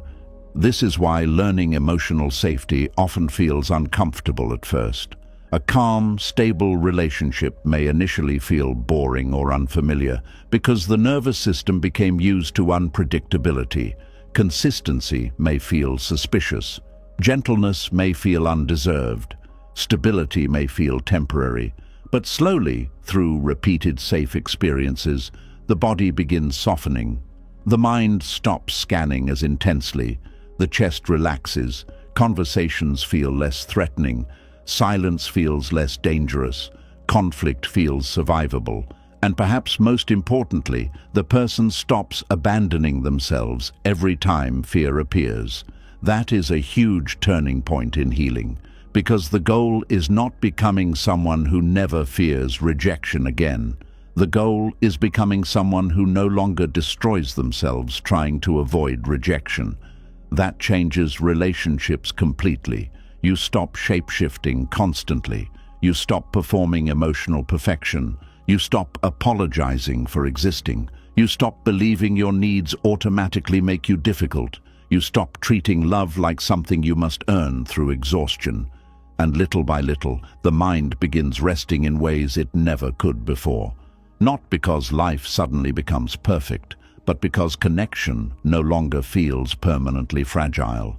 There is deep healing in realizing that healthy love does not require constant self-erasure. You do not have to become smaller to remain loved. You do not have to become flawless to remain worthy. You do not have to monitor your every emotion to deserve care. You do not have to earn rest by proving your value every day. These truths may sound simple, but for a nervous system shaped by conditional love, they can feel revolutionary. Because conditional love teaches people to survive. Unconditional love teaches people to breathe. And many people are discovering for the first time how exhausted they truly were from holding their breath emotionally all those years. Always waiting, always proving, always monitoring, always adapting, always fearing that one wrong move could cost connection. That is not peace. Peace begins when love no longer feels like something hanging above your head, waiting to be removed. Peace begins when your nervous system realizes that imperfection does not automatically equal abandonment. Peace begins when you stop turning yourself into a project designed to secure affection. Peace begins when you understand that real connection does not require constant performance. And perhaps the deepest healing of all begins when you finally stop treating your own love for yourself as conditional too. Because if you only offer yourself kindness after success, after calmness, after perfection, after achievement, then your mind will remain restless no matter how much external love you receive. The nervous system watches how you treat yourself closely. If you abandon yourself whenever you struggle, your body learns that love is unstable even inside your own mind. But when you begin staying with yourself during fear, shame, sadness, insecurity, exhaustion, and imperfection, something powerful changes internally. You begin becoming a safer place for yourself. And once that happens, the mind slowly stops fighting so hard to secure safety from everywhere else. Because deep down, what the nervous system wanted all along was not perfection. It wanted reassurance that love could survive your humanity. And once you begin to understand how deeply conditional love shaped your inner world, another painful pattern starts becoming impossible to ignore. You realize that much of your life has been built around one exhausting question, repeating quietly beneath everything you do. Have I done enough to deserve my place here today? That question alone can drain the soul for years. There is a kind of pain that rarely looks dramatic from the outside. No one sees bruises, no one hears shouting, no one notices the damage immediately. But inside, the person is constantly exhausted because every single day feels like another attempt to prove they are worthy of existing, worthy of rest, worthy of love, worthy of respect, worthy of peace. This is the quiet violence of trying to earn your worth every day. It begins so subtly that many people mistake it for ambition, responsibility, discipline, or maturity. They push themselves hard. They stay productive. They try to be dependable. They constantly improve. They rarely stop moving. And because society often rewards this behavior, nobody notices the suffering underneath it. But beneath all that effort is often a person terrified that if they stop proving themselves, they will stop mattering. That fear changes the entire way a person lives. It turns rest into guilt. It turns mistakes into shame. It turns ordinary days into emotional evaluations. It turns self-worth into a performance review that never ends. And slowly, life stops feeling like something you experience. It starts feeling like something you must continuously earn access to. Some people wake up already feeling behind before the day even begins. Their nervous system immediately asks what they need to accomplish in order to deserve peace later. Even moments of stillness become uncomfortable because deep down they believe value only exists inside productivity, usefulness, achievement, or emotional perfection. So they keep moving, keep helping, keep producing, keep performing, keep overextending themselves. Not because they truly want to all the time, but because slowing down forces them to face a terrifying question. Who am I when I am not proving something? That question is difficult for many people because their identity became tied to earning worth very early in life. Maybe they were praised only when they succeeded. Maybe they received attention only when they performed well. Maybe they learned that mistakes brought disappointment. Maybe they felt emotionally invisible unless they were useful. Maybe they became the responsible one, the achiever, the caretaker, the emotionally strong one. And over time, their nervous system absorbed a dangerous belief. My value depends on what I can provide. That belief follows people everywhere, into relationships, into careers, into friendships, into healing, into spirituality, into rest. Even self-care becomes another way to earn worth instead of genuinely care for oneself. This is why some people cannot relax during rest days. Their body may sit still, but internally they feel anxious, guilty, restless. They begin thinking about what they should be doing instead. Their nervous system interprets stillness as danger because productivity became emotionally connected to safety. And when worth feels conditional upon usefulness, exhaustion becomes inevitable. A human being cannot carry the burden of proving their value every single day without eventually collapsing internally. Yet many people do exactly that for years. They become addicted to being needed because being needed temporarily quiets the fear of being worthless. They become addicted to achievement because success creates temporary emotional relief. They become addicted to helping others because serving people makes them feel valuable. But the relief never lasts long because the wound underneath remains untouched. The wound says, if I stop earning my place, I may lose love. That fear creates a life where the nervous system never truly rests. Even accomplishments become emotionally complicated. A person may achieve something important, but instead of feeling satisfied, their mind immediately moves toward the next thing they must accomplish to remain worthy. There is no arrival, no deep exhale, no lasting peace. Only another task, another expectation, another standard, another attempt to secure value. This creates enormous emotional emptiness because the person slowly loses connection with their inherent worth. They no longer believe they deserve care simply because they are human. Everything becomes transactional emotionally. I deserve rest because I worked hard. I deserve love because I was useful. I deserve kindness because I performed correctly.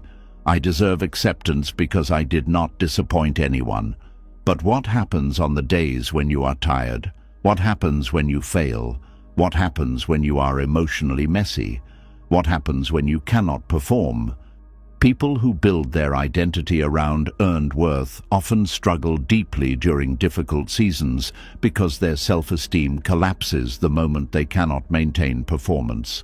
Illness becomes terrifying, burnout becomes shameful. Emotional overwhelm becomes proof of failure because they were never taught that worth remains even when productivity disappears. This is one of the cruelest lessons many people unconsciously absorb growing up. They learn that their humanity alone is not enough. They believe they must compensate for existing by constantly offering something valuable in return. So now they overwork themselves emotionally, trying to justify their own presence. This is why many highly capable people secretly feel exhausted all the time. They are not only carrying responsibilities, they are carrying the emotional burden of believing their worth depends on how well they handle those responsibilities. That pressure is crushing, and what makes it even sadder is that many people become so used to this pressure that they stop recognizing it as suffering. They call it being driven, being disciplined, being ambitious, being responsible. But internally, they are terrified of becoming unimportant. So they keep earning, Every day becomes another audition for worthiness. They smile while exhausted. They help while overwhelmed. They produce while emotionally empty. They push through burnout because stopping feels emotionally unsafe. And eventually, the body begins screaming what the soul has been whispering for years. I cannot survive endless proving. Burnout is often more than physical exhaustion. Sometimes it is the collapse that happens when a person can no longer carry the emotional pressure of earning their existence constantly. The nervous system becomes overwhelmed, the body grows tired, motivation disappears, joy fades, and many people become confused because they spent years doing everything right. But no amount of achievement can permanently soothe a nervous system that believes worth must be earned continuously. This is why external success often fails to create lasting peace. A person may become highly successful while still feeling internally insecure because achievement never healed the deeper belief underneath it. The belief that says, I am only valuable when I perform. That belief creates a very fragile relationship with yourself. Because now your self-worth rises and falls constantly depending on your productivity, appearance, emotional control, social success, usefulness, or accomplishments. One good day makes you feel temporarily enough. One bad day makes you feel worthless again. That emotional instability becomes exhausting. A healthy sense of worth does not disappear every time you struggle. A healthy sense of worth does not require constant evidence. A healthy sense of worth remains present even during imperfection. But many people were never taught that. They were taught performance, comparison, achievement, productivity, image management, emotional suppression, self-sacrifice. They were taught how to earn approval, not how to feel inherently worthy. So now they move through life constantly negotiating with themselves emotionally. I can rest after I finish more. I can feel proud after I improve further. I can relax once I become better. I can love myself after I fix everything. But the finish line keeps moving, because the nervous system is not actually chasing achievement, it is chasing safety. And safety cannot be built on endless conditions. This is why some people secretly feel panic whenever they are not being productive. Without tasks, goals, helping, or achievement, they suddenly feel emotionally exposed. The distractions disappear, and underneath them sits a painful emptiness they have been trying to outrun through constant doing. That emptiness often whispers painful things.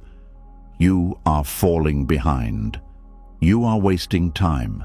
You are not doing enough. You are becoming lazy.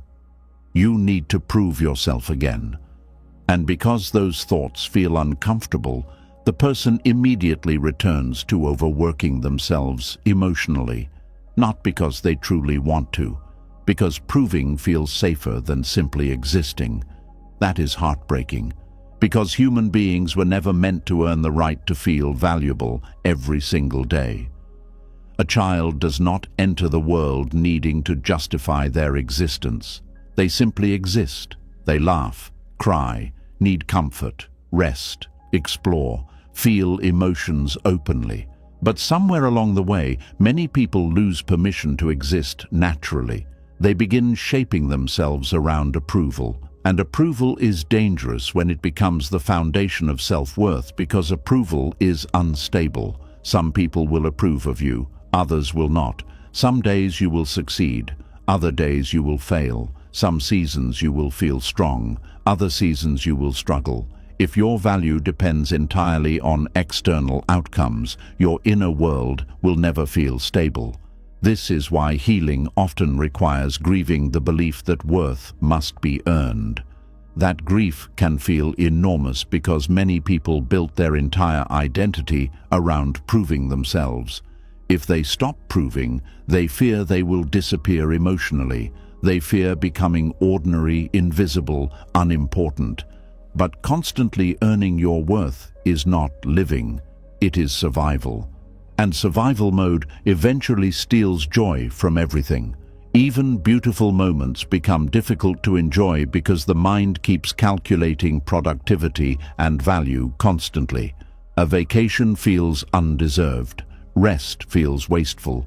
Doing nothing feels dangerous. Even hobbies become achievements instead of genuine enjoyment. The person forgets how to simply exist without evaluation. This creates profound emotional disconnection because the nervous system never experiences unconditional internal safety. It is always trying to secure worth through action. Action becomes identity. Performance becomes protection. Achievement becomes emotional survival. But no human being can sustain that forever without losing touch with themselves. Eventually, many people reach a point where they quietly ask, "Why do I feel so empty even after doing everything I was supposed to do?" And often the answer is painful. Because achievement cannot replace self-worth. Productivity cannot replace self-love. Usefulness cannot replace emotional safety. The body knows the difference. The nervous system knows the difference. You can become successful while still feeling emotionally unsafe inside yourself. You can become admired while still feeling internally unworthy. You can become needed while still feeling deeply unseen. This is why healing requires more than external accomplishment. It requires rebuilding your relationship with worth itself. You must slowly learn that your value does not increase on productive days and decrease on difficult days. Your value does not disappear when you rest. Your value does not vanish when you struggle emotionally. Your value does not depend on constant usefulness. These truths may sound obvious intellectually, but emotionally they can feel almost impossible to believe at first, especially for people whose nervous system was trained around conditional approval. The body does not trust unconditional worth immediately. It expects conditions. It expects performance. It expects pressure. So when you first begin practicing gentleness with yourself, guilt often appears quickly. You rest, and guilt whispers. You say no, and guilt whispers. You stop overworking, and guilt whispers. You prioritize yourself, and guilt whispers. Because the old system inside you still believes worth must be earned through sacrifice and exhaustion. But healing begins when you stop obeying that system automatically, not overnight, slowly, patiently. You begin noticing the violence in the way you pressure yourself daily, the violence of denying your exhaustion, the violence of speaking to yourself harshly when you slow down, the violence of believing your humanity must constantly justify itself through performance. And once you notice it clearly, something inside you begins softening.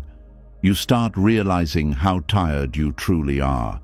Not lazy, not weak, tired. Tired of proving, tired of performing, tired of carrying impossible standards, tired of trying to deserve your own existence every day. That realization can feel emotional because many people discover they have not experienced true internal rest in years. Even sleep did not fully restore them because emotionally they were always working, always calculating value, always preparing to prove themselves again tomorrow. No nervous system thrives under permanent evaluation. Human beings need spaces where they are allowed to exist imperfectly without earning permission first. This is why unconditional love feels healing. This is why safe relationships feel healing. This is why genuine acceptance feels healing. Because for a moment, the nervous system stops fighting for worth. And eventually, you must learn to offer that same experience to yourself. You must become someone who does not withdraw kindness from yourself every time you struggle. Someone who does not threaten yourself with worthlessness during difficult seasons. Someone who does not make love conditional upon performance. That is not laziness. That is emotional survival finally becoming emotional safety, and safety changes everything internally. When you stop trying to earn your worth constantly, your body begins relaxing in ways you may never have experienced before. Rest stops feeling dangerous. Slower days stop feeling shameful. You begin allowing yourself to exist without turning every moment into proof of value. That creates enormous freedom. You begin working because you genuinely care, not because your existence depends on achievement. You begin helping others without abandoning yourself completely. You begin resting without feeling like you are failing at life. You begin seeing yourself as human instead of as a machine built for constant output. And slowly, your nervous system begins learning a truth it may have never fully trusted before. You do not have to exhaust yourself to deserve love.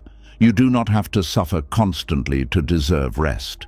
You do not have to prove your humanity through endless productivity.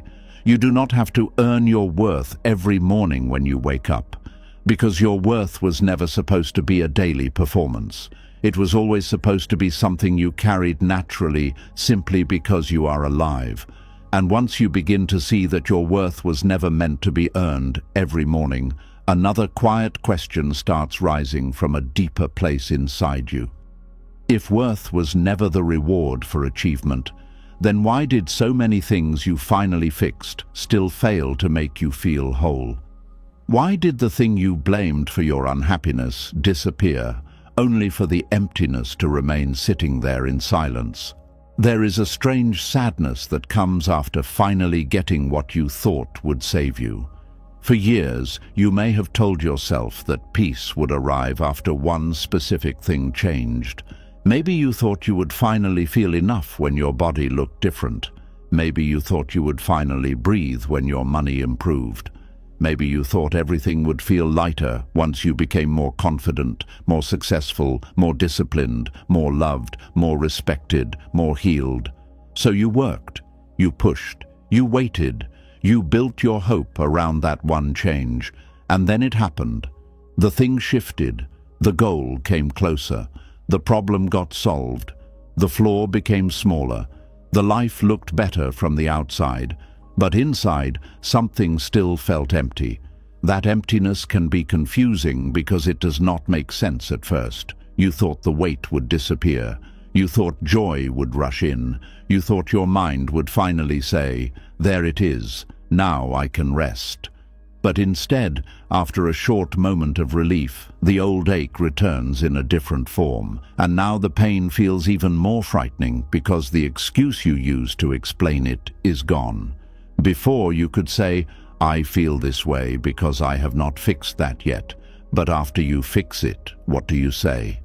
This is where many people begin to panic quietly. They look around at the life they worked so hard to improve, and they wonder why their heart still feels untouched. They feel guilty for not feeling happier. They feel ungrateful for still feeling heavy. They feel ashamed because everyone else may see progress, but inside they still feel strangely far from peace. And that is the moment when deep healing begins asking for honesty, because sometimes the thing you blamed was never the real wound. It was only the place where the wound chose to speak. This is hard to accept because blaming one specific problem gives the mind something clear to chase. It says, "When I fix this, I will finally be free." That belief feels comforting because it makes pain seem controllable. It gives suffering a simple shape. It creates a finish line. And human beings love finish lines because finish lines promise relief. But emotional pain is not always that simple. Sometimes what you call the problem is only the surface. Beneath it sits something older, quieter, and much more tender. The body you blamed may not have been the real wound. The real wound may have been years of feeling unworthy of being seen. The achievement you chased may not have been the real solution. The real ache may have been the need to finally feel valuable without proving anything. The relationship you thought would complete you may not have been the missing piece. The deeper hunger may have been the desire to feel safe inside yourself. And when the deeper wound remains unnamed, fixing the surface problem brings only temporary relief. This is why so many people feel confused after major life changes. They lose the weight, but still criticize the mirror. They get the job, but still feel like they are pretending. They receive the love, but still fear being abandoned. They make more money, but still feel unsafe. They move away, start over, change their routine, improve their habits, and still wake up with the same quiet heaviness living inside them. Not because the changes were useless, but because external change cannot fully heal internal disconnection. It can help, it can support healing, it can create better conditions, but it cannot replace the deeper work of meeting the pain you were hoping those changes would erase. That is where many people become trapped. They assume the emptiness means they chose the wrong goal, so they immediately search for another thing to fix, another habit, another flaw, another dream, another transformation. They think, maybe this was not enough, maybe I need more. More success, more beauty, more control, more discipline, more recognition, more healing, more achievement. And the chase begins again. But if the root wound is never touched, every new goal becomes another temporary distraction from the same old ache. This does not mean goals are bad. Growth is not the enemy. Improvement is not the problem. The danger begins when you place your entire emotional rescue inside one future outcome. Because then, when the outcome arrives and your heart still feels lonely, you may begin to believe something is deeply wrong with you. But maybe nothing is wrong with you. Maybe you were simply trying to use achievement to answer a question only acceptance could answer. That question is often simple but painful. Am I enough as I am? Many people spend years trying to answer that question with evidence. They gather achievements like proof.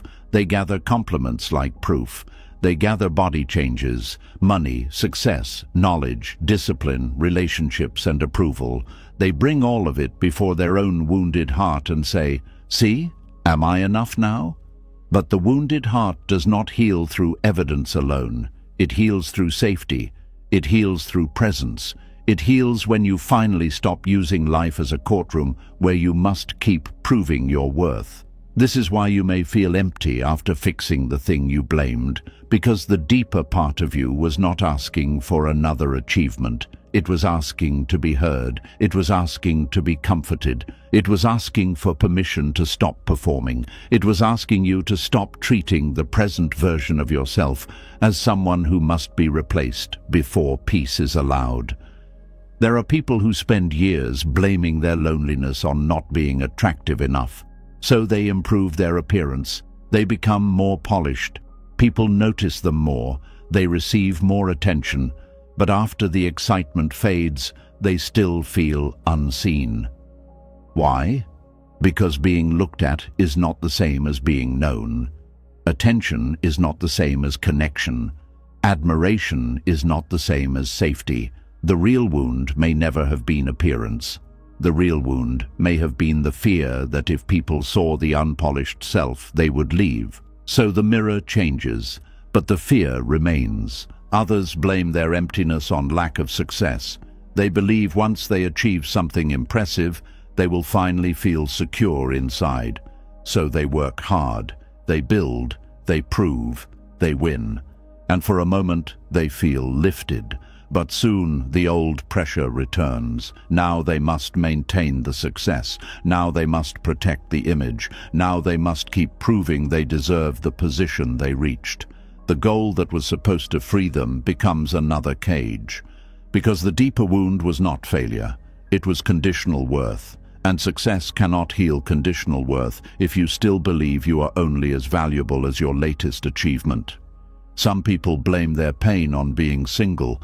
They believe love will finally silence the ache. Then they enter a relationship, and at first, everything feels hopeful. But soon, their fear begins to rise. They worry about being left. They overthink every shift in tone. They become afraid of needing too much. They feel empty, even beside someone who cares. Because the deeper wound was not simply the absence of a partner. It was the absence of inner safety, and no relationship, no matter how kind, can fully replace the work of becoming safe with yourself.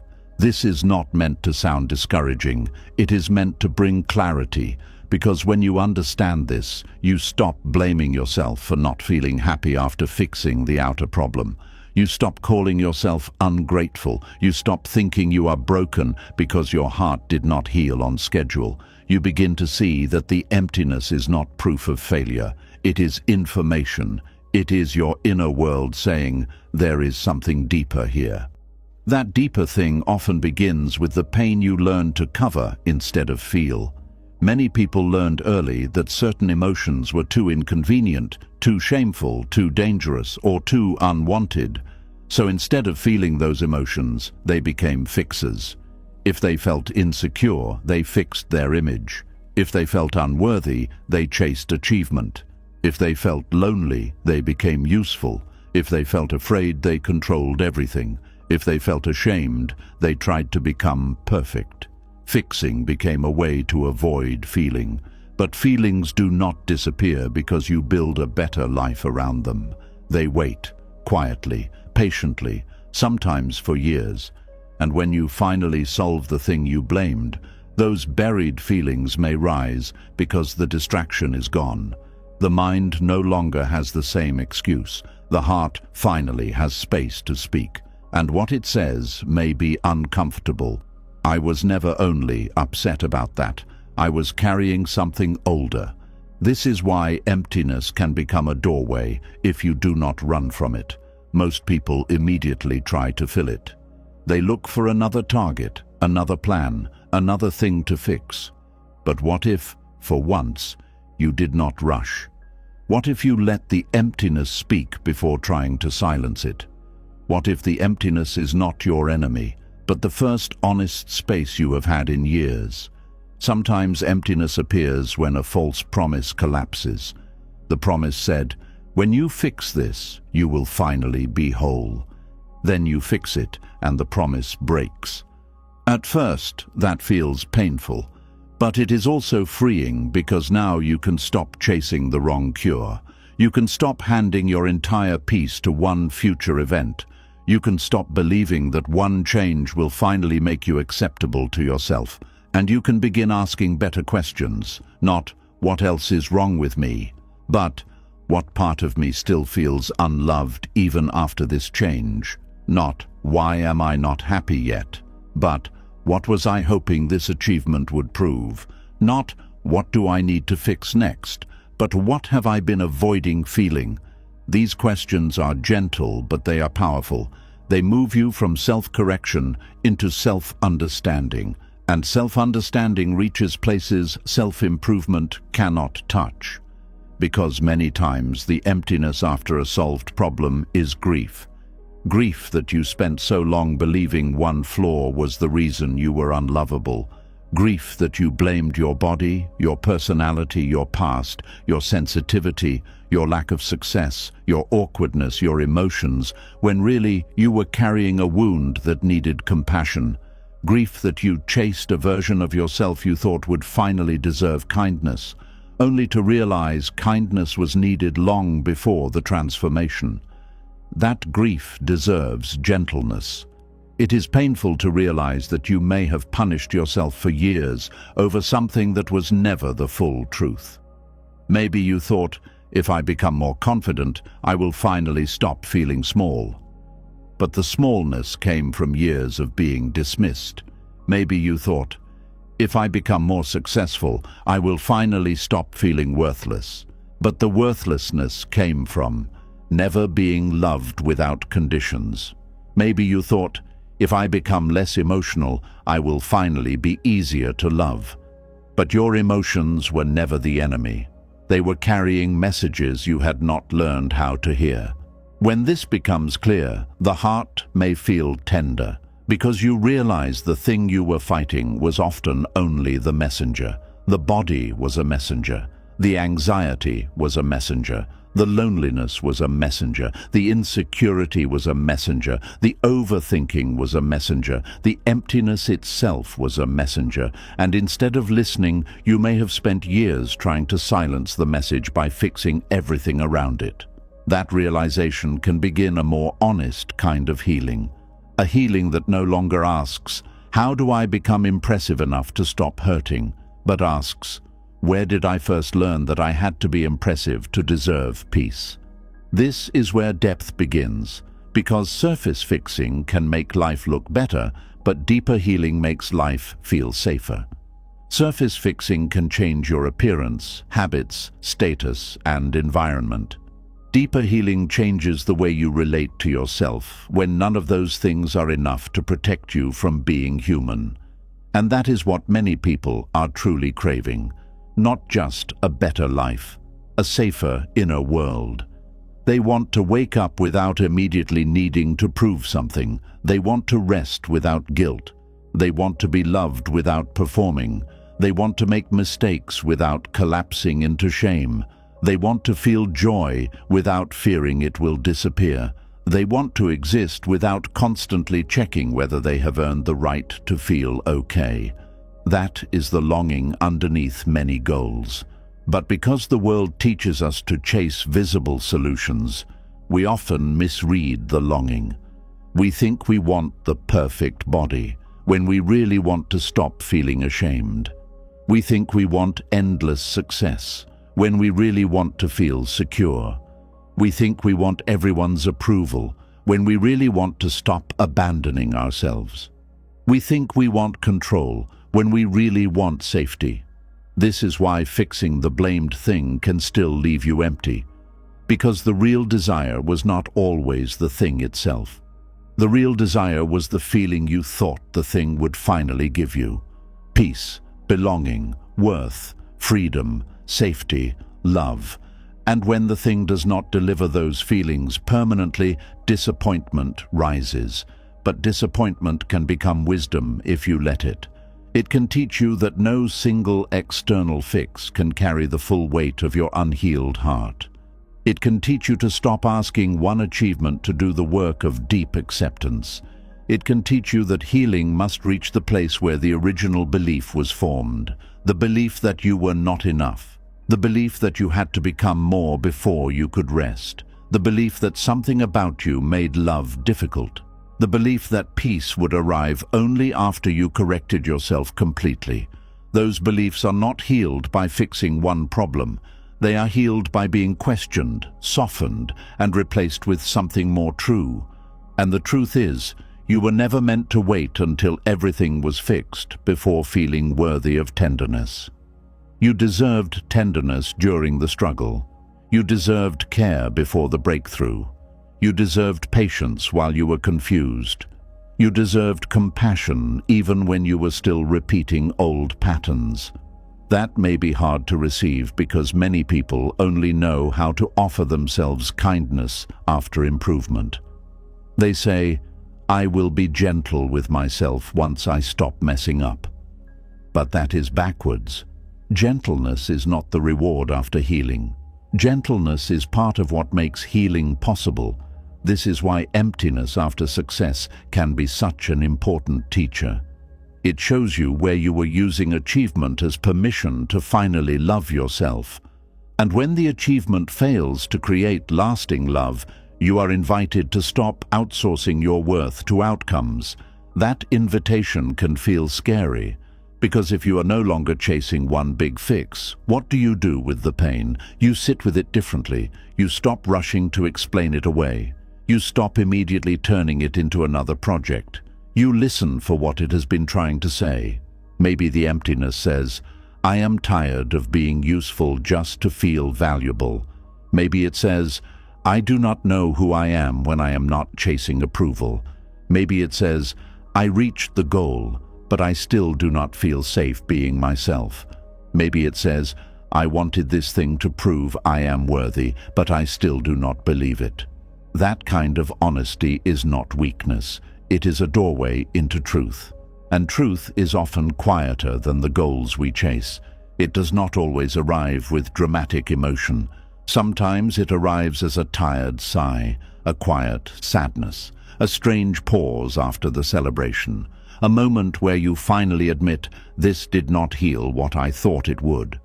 That admission may hurt, but it also frees you from chasing the same pattern again, because now you can begin looking beneath the surface. You can begin asking what your life has been trying to compensate for. You can notice the difference between wanting something because it brings joy and wanting something because you believe it will finally make you acceptable. You can begin separating healthy desire from wounded desperation.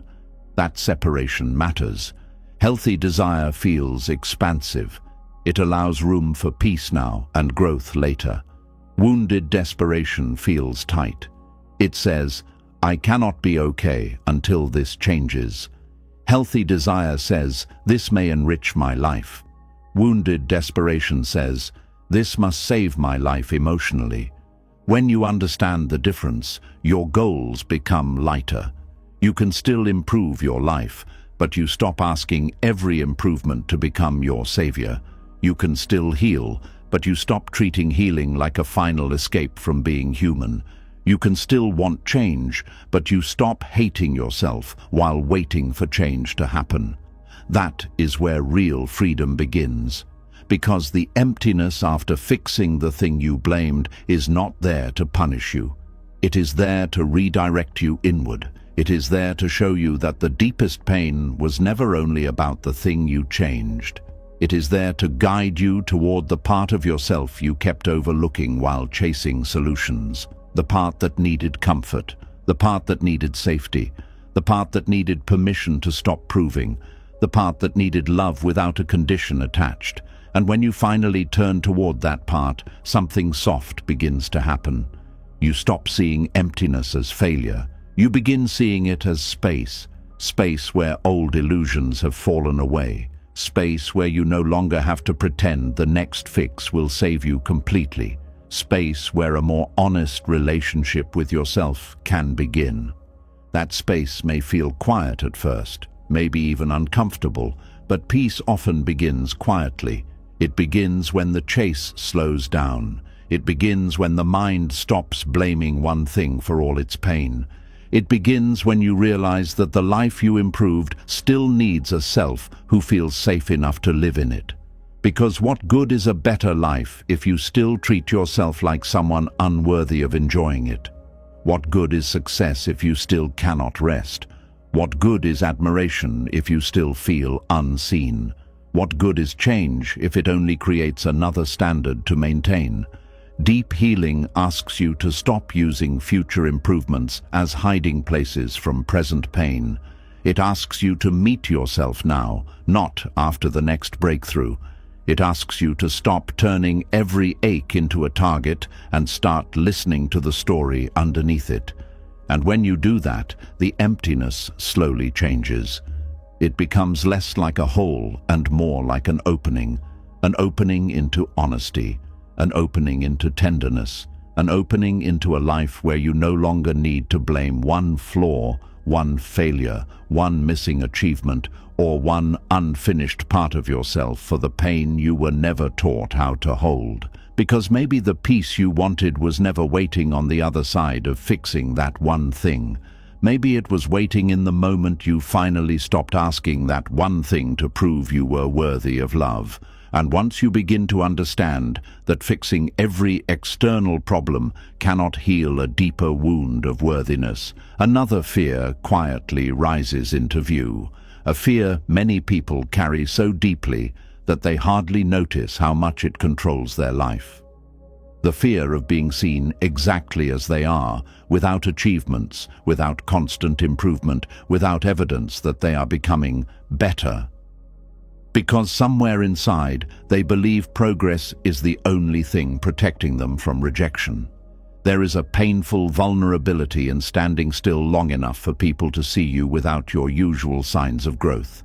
No new achievement to mention, no impressive update, no emotional breakthrough, no polished version of yourself to present. Just you, unfinished, uncertain, still learning, still carrying flaws that have not disappeared yet. For many people, that feels terrifying. Not because they are shallow or fake, but because progress became their emotional armor. It became the thing that helped them feel valuable, acceptable, safe, and worthy of attention.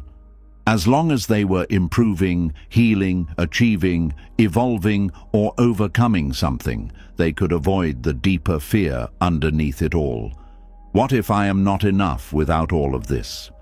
That question sits quietly beneath many people's lives. It follows them into conversations, into relationships, into social media, into work, into healing, into friendships, into the way they speak about themselves.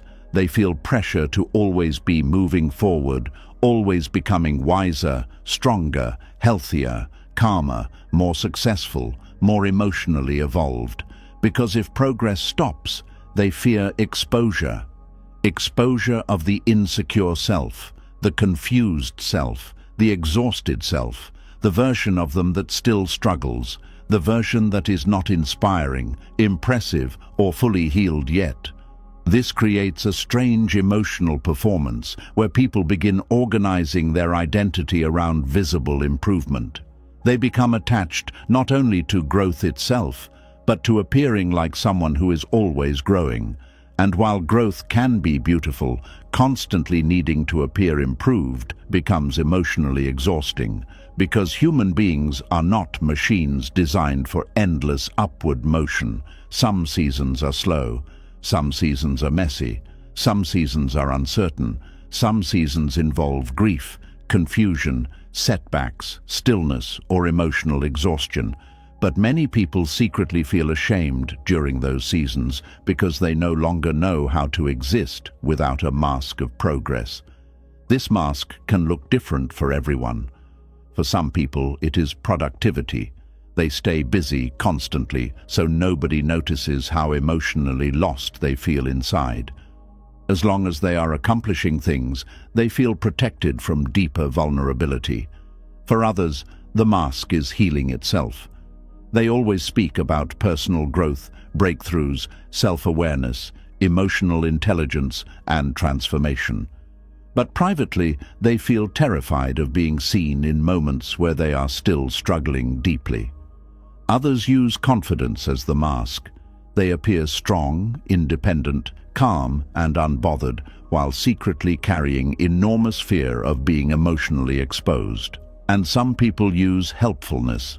They become the one everyone relies on because usefulness helps them avoid the fear that they may not be lovable simply for existing. But beneath every version of the mask is often the same quiet terror. If people see the unfinished parts of me, they may stop valuing me. That fear creates enormous pressure inside the nervous system, because now every interaction becomes partly performative. You feel pressure to present a version of yourself that appears stable, improving, healing, progressing, or succeeding. Even when you are hurting internally, you may feel unable to admit it fully because vulnerability feels dangerous without proof that you are working on it. This is why many people struggle to simply say, "I am having a hard time." Instead, they quickly add explanations. "But I'm improving. But I'm learning from it. But I'm healing. But I'm trying." Because they fear being seen without visible progress attached to the pain. Pain alone feels too risky, and this often begins very early in life. Some people learned that they received more attention when they performed well. Others learned they were praised when they appeared mature, strong, successful, resilient, or emotionally composed. Some learned that vulnerability made others uncomfortable. Others learned that struggling openly brought criticism instead of comfort. So they adapted. They became high-functioning, self-aware, independent, productive, helpful, impressive, and slowly they stopped allowing themselves to simply be human in public. Everything became filtered through the need to remain emotionally acceptable. That creates deep loneliness, because people may admire the mask without truly knowing the person underneath it. Others may praise your growth while never seeing your fear. They may celebrate your strength while never noticing how tired you are from carrying it constantly. And over time, you may begin wondering whether people would still value you if the progress stopped for a while. Would they still stay if you were confused? Would they still care if you were not productive? Would they still love you if you were emotionally messy? Would they still see you if you were not constantly becoming better? Those questions hurt because many people secretly do not know the answer, not only because of how others treated them, but because they themselves have become uncomfortable with their own unfinished humanity. This is the hidden danger of building identity around progress. You begin believing your evolving self is lovable, but your present self is not. So you keep reaching forward emotionally, trying to stay one step ahead of exposure. But healing cannot happen while constantly running from your current self. Eventually, the nervous system becomes exhausted from carrying the mask. Maintaining it requires constant emotional management.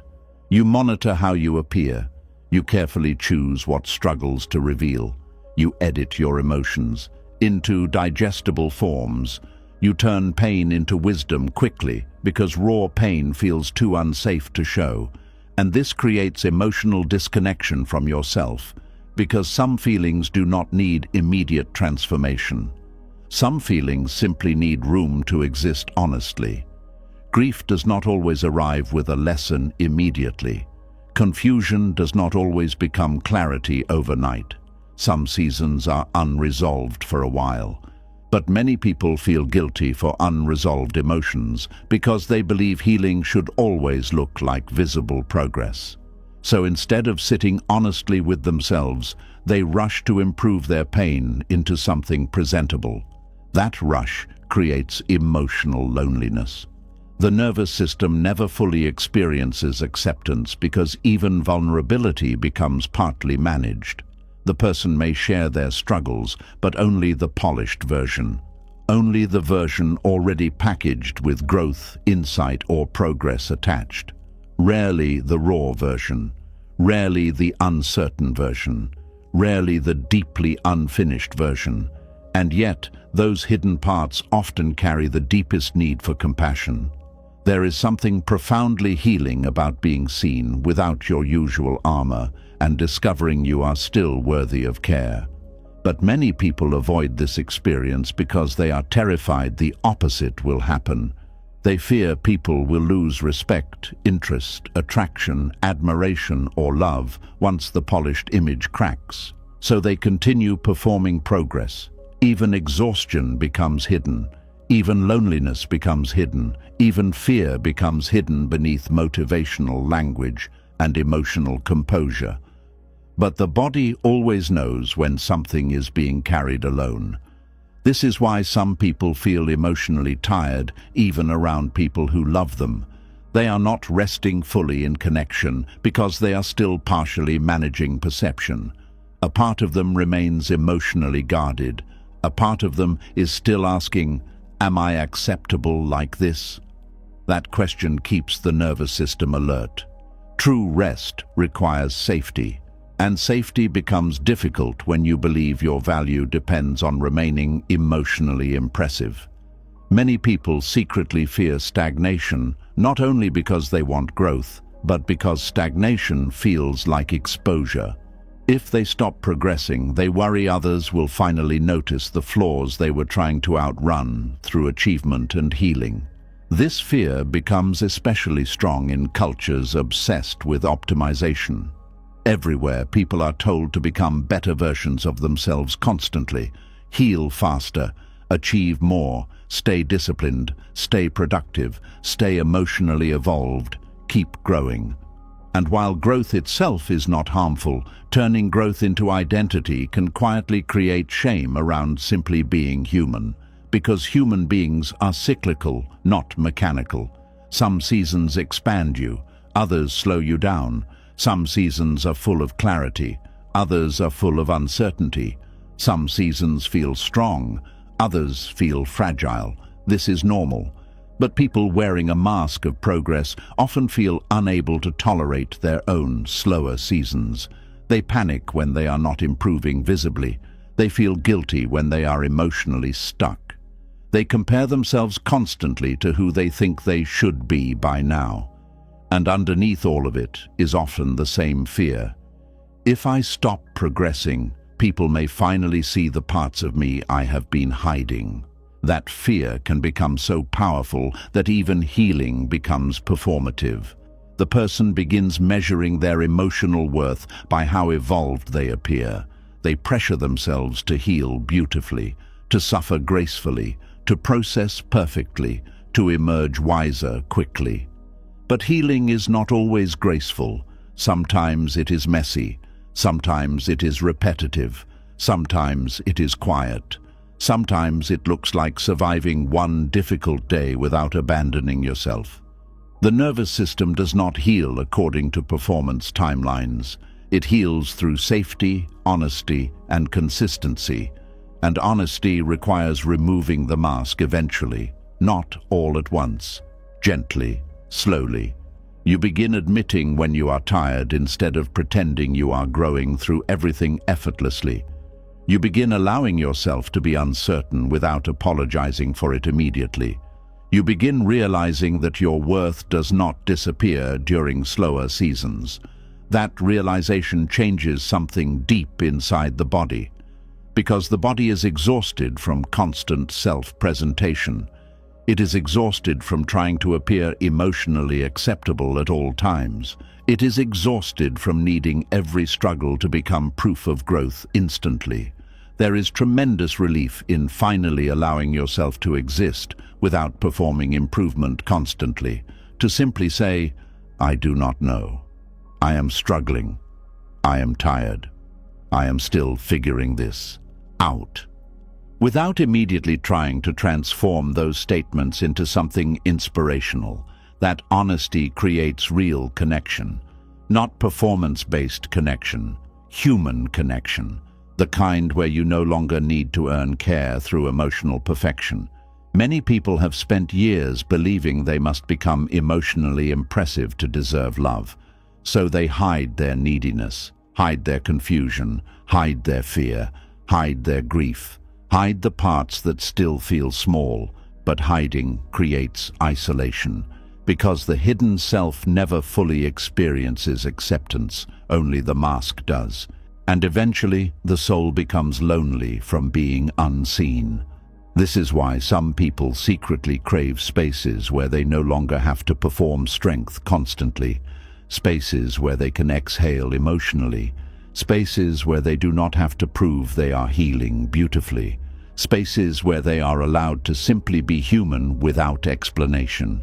That longing is not weakness, it is the nervous system searching for safety. Because safety is not only physical, safety is being able to exist imperfectly without fearing abandonment.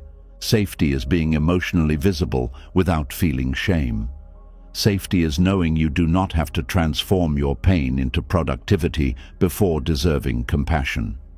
And many people have never fully experienced that kind of emotional safety, so they continue wearing the mask.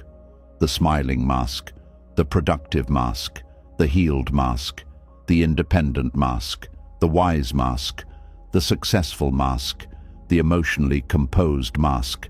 But masks become heavy after a while, especially when the person underneath is quietly exhausted.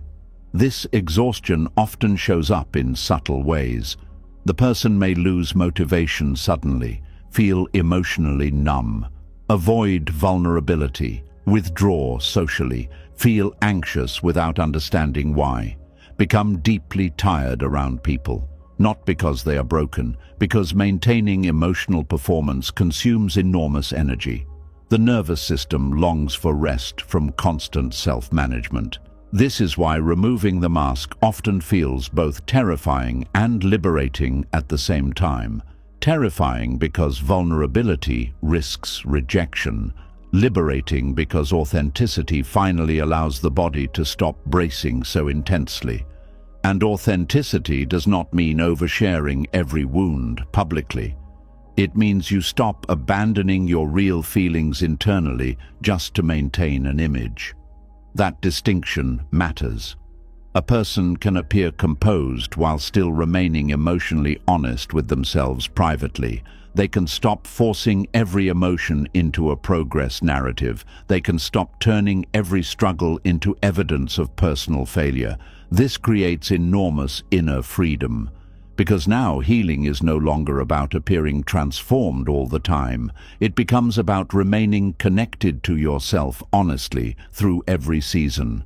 The strong seasons, the uncertain seasons, the joyful seasons, the grieving seasons, the productive seasons, the exhausted seasons, all of them, without deciding your worth based on which season you are currently in. This is where many people finally begin experiencing deeper peace. Not because their life becomes perfect, but because they stop requiring themselves to appear perfect in order to deserve belonging. That changes relationships too. When you stop performing progress constantly, you begin attracting more honest connection. Conversations become less filtered. Vulnerability becomes less terrifying. You stop competing emotionally. You stop needing to impress people with how healed you are. And strangely enough, people often feel closer to you when the mask softens. Because human beings connect through honesty more deeply than performance. Not perfection, not polished transformation. Honesty. There is something deeply comforting about someone who no longer needs to pretend they have everything figured out. Someone who can say, "I am still learning," without shame. Someone who can admit fear without collapsing. Someone who can be imperfect without disappearing emotionally. That kind of authenticity creates safety for others too. Because when one person stops performing emotional perfection, it quietly gives others permission to stop performing too. This is one of the hidden gifts of healing honestly. You stop spreading pressure. You stop making humanity feel like failure. You stop contributing to the illusion that everyone else has fully figured themselves out. And perhaps most importantly, you stop carrying the crushing burden of trying to stay emotionally impressive all the time. That burden is heavier than most people realize, because underneath it often lives a child who once learned that being lovable depended on being exceptional somehow. Exceptional emotionally, exceptional academically, exceptional socially, exceptional in maturity, usefulness, calmness, resilience, or success. So now, ordinary humanity feels unsafe. But healing slowly teaches the nervous system a different truth. You do not have to constantly prove your evolution to deserve connection. You do not have to wear progress like armor every moment of your life. You do not have to become endlessly improved before allowing yourself to be seen. You are allowed to exist unfinished, allowed to have unresolved emotions, allowed to move slowly sometimes, allowed to struggle without turning it into a motivational lesson immediately, allowed to be deeply human. That realization softens something profound inside the body, because finally there is room to breathe, room to stop performing, room to stop editing yourself constantly, room to stop chasing worth through visible transformation. And in that room, something beautiful begins happening quietly. The nervous system starts relaxing, the heart starts opening, the mask starts loosening, and underneath all the pressure to become someone impressive enough to deserve love, you begin rediscovering the self that never actually needed the performance in the first place. And once the mask begins loosening, another truth quietly rises from underneath it.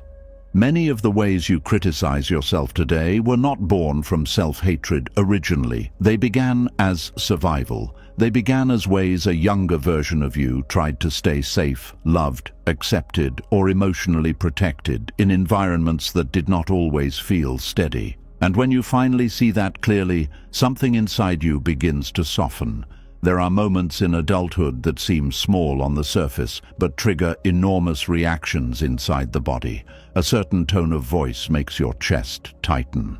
Someone being disappointed in you feels unbearable. A mistake ruins your whole day. Silence from another person sends your thoughts racing. Criticism lingers for weeks. You apologize too quickly. You over-explain.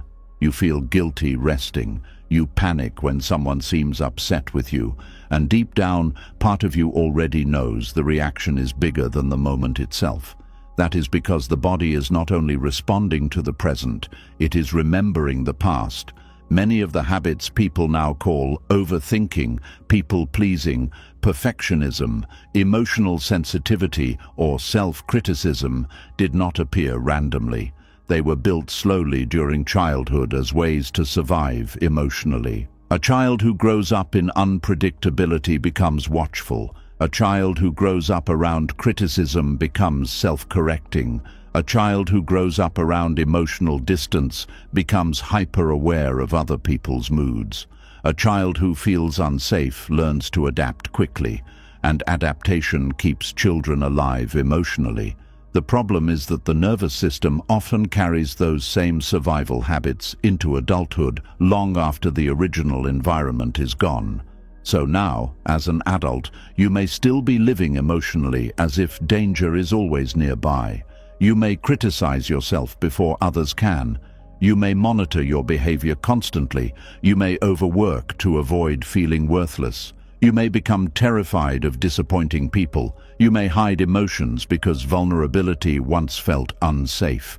Not because you are broken, because your nervous system learned these patterns early and repeated them for years.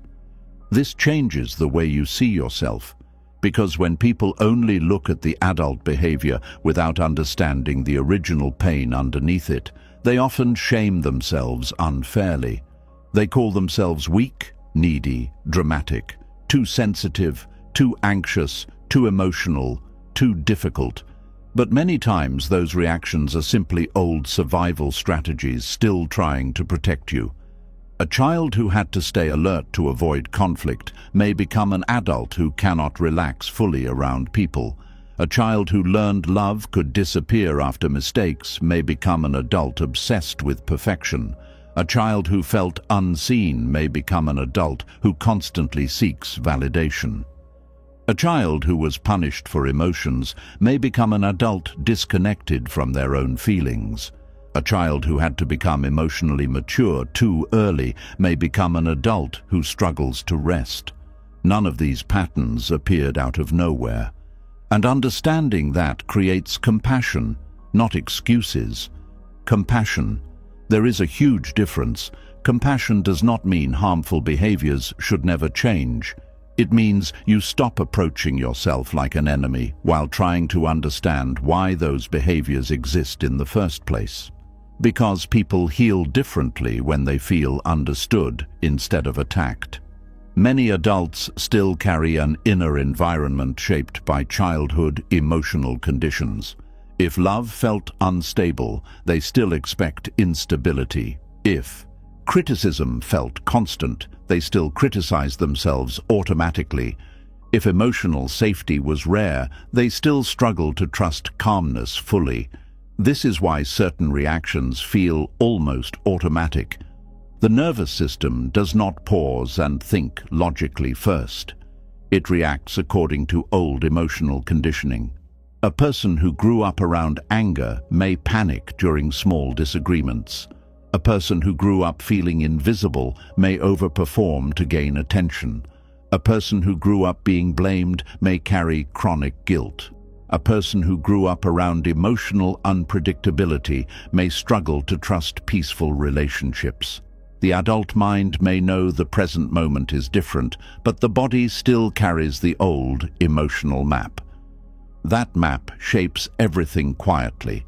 It shapes how you speak to yourself after mistakes. It shapes how safe you feel receiving love.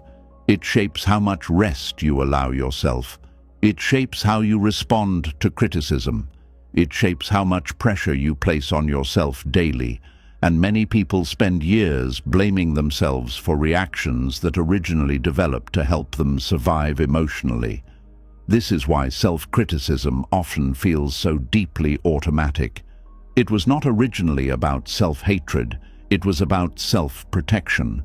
Somewhere along the way, your nervous system learned that criticizing yourself first could help you avoid pain later. If you corrected yourself quickly enough, maybe others would not reject you. If you became perfect enough, maybe conflict would decrease. If you stayed useful enough, maybe people would keep loving you. If you monitored yourself constantly, maybe you could stay emotionally safe. Those patterns made sense to the younger version of you. But survival habits that protect a child can quietly imprison an adult. Because now the danger may be gone, yet the body continues acting as if emotional survival still depends on constant self-monitoring. This creates enormous exhaustion internally. Imagine carrying invisible emotional armor every single day without realizing it. Armor against rejection, against disappointment, against criticism, against abandonment, against emotional unpredictability. After years of wearing that armor, the body forgets what softness feels like. This is why some people struggle deeply with self-compassion. Gentleness feels unfamiliar. The nervous system trusts control more than kindness, because control once felt safer. Harshness feels normal because criticism became the language of survival early on. So even when life becomes calmer, the inner voice remains harsh, not because the person enjoys suffering, because their nervous system still believes harshness prevents danger. This is why healing childhood survival habits takes patience.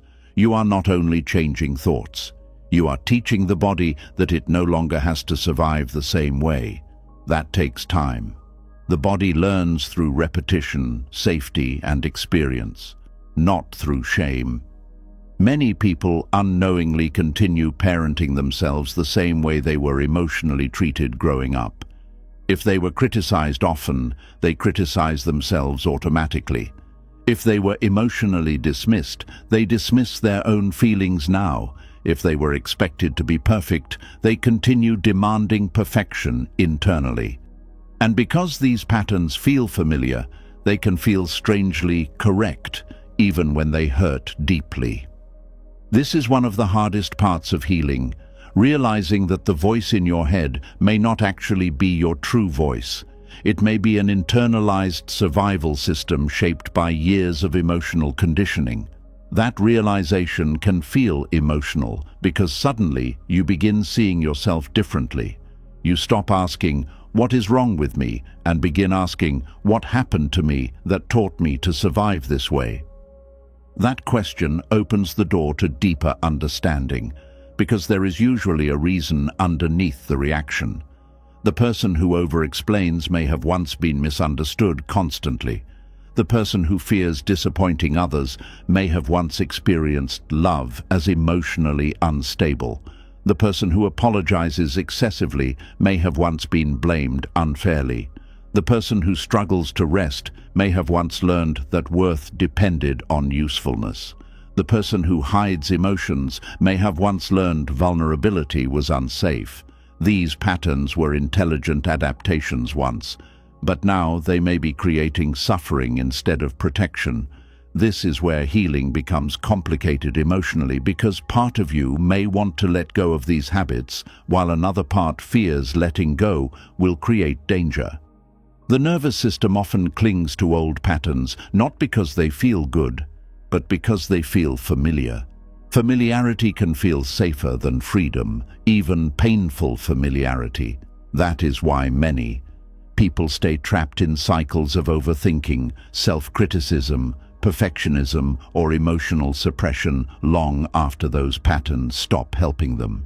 The body keeps repeating what it once learned was necessary, and when people try to change these habits through force alone, they often become frustrated. They say things like, "Why am I still like this? Why can't I just relax? Why do I overreact so much? Why can't I stop criticizing myself?" But healing survival habits is not about shaming yourself into behaving differently. It is about helping the nervous system feel safe enough to stop protecting you in outdated ways. That requires gentleness, not weakness, gentleness. There is a huge emotional difference between saying, "Why am I like this?" and saying, "Something inside me learned to survive this way for a reason." One creates shame, the other creates understanding. And understanding is what allows healing to begin. Many adults are secretly carrying younger versions of themselves that never fully felt emotionally safe. The younger self may still fear rejection intensely, still fear conflict, still fear failure, still fear abandonment, still fear not being enough.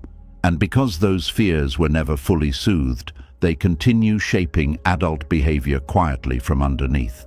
This is why certain emotional reactions can feel so young internally. A small criticism may suddenly make you feel tiny. Being ignored may create panic disproportionate to the situation. A disappointed look may trigger deep shame instantly. The adult part of you knows the reaction is intense, but the younger wounded part is reacting from old emotional memory. This does not mean you are childish. It means pain stored early in life still needs compassion. And many people never received that compassion when they first needed it. Instead, they learned to harden, to perform, to adapt, to survive. Some became emotionally invisible to avoid conflict. Others became exceptional to secure approval. Others became caretakers to maintain connection. Others became perfectionists to avoid criticism. But underneath all those survival identities was often a child simply trying to feel emotionally safe. That child still exists inside many adults today, not literally frozen in time, but emotionally influencing reactions beneath awareness. This is why healing often involves grieving childhood experiences more deeply than people expect. Not always dramatic trauma. Sometimes grief comes from emotional absence, lack of safety, lack of reassurance, lack of consistent tenderness, lack of permission to simply be human. Many people grew up physically cared for but emotionally unsupported. Their emotions were minimized, their fears dismissed, their needs treated like burdens, their vulnerability ignored, their worth tied to performance. And because there was no obvious catastrophe, they often invalidate their own pain later. They say, "It wasn't that bad. Others had it worse. My parents tried their best." And all of those things may be true, but pain does not disappear because someone else suffered differently. The nervous system responds to emotional reality, not comparison. A child who consistently felt unsafe emotionally adapts accordingly. And those adaptations eventually become personality patterns in adulthood. This is why healing requires honesty without blame. You do not need to demonize your past to acknowledge how it shaped you. You do not need to hate the people who hurt you in order to recognize the impact. You simply need enough honesty to stop treating your current reactions like random flaws disconnected from your history. Because when you understand where the patterns came from, something inside you often softens. The self-criticism becomes less vicious. The shame loosens slightly. The reactions start making emotional sense. And perhaps for the first time, you stop viewing yourself as defective and begin seeing yourself as someone who adapted intelligently to difficult emotional conditions. That perspective changes healing completely. Because now healing is not about destroying old parts of yourself. It is about updating old survival systems that no longer serve you. The perfectionism no longer needs to protect you constantly. The hypervigilance no longer needs to scan every room. The people-pleasing no longer needs to secure every relationship. The emotional suppression no longer needs to hide vulnerability at all costs. Those parts can begin relaxing slowly, not through force, through safety. This is why safe relationships become so healing. A calm nervous system beside yours begins teaching your body something new. Consistent care teaches the body that love does not always disappear after mistakes.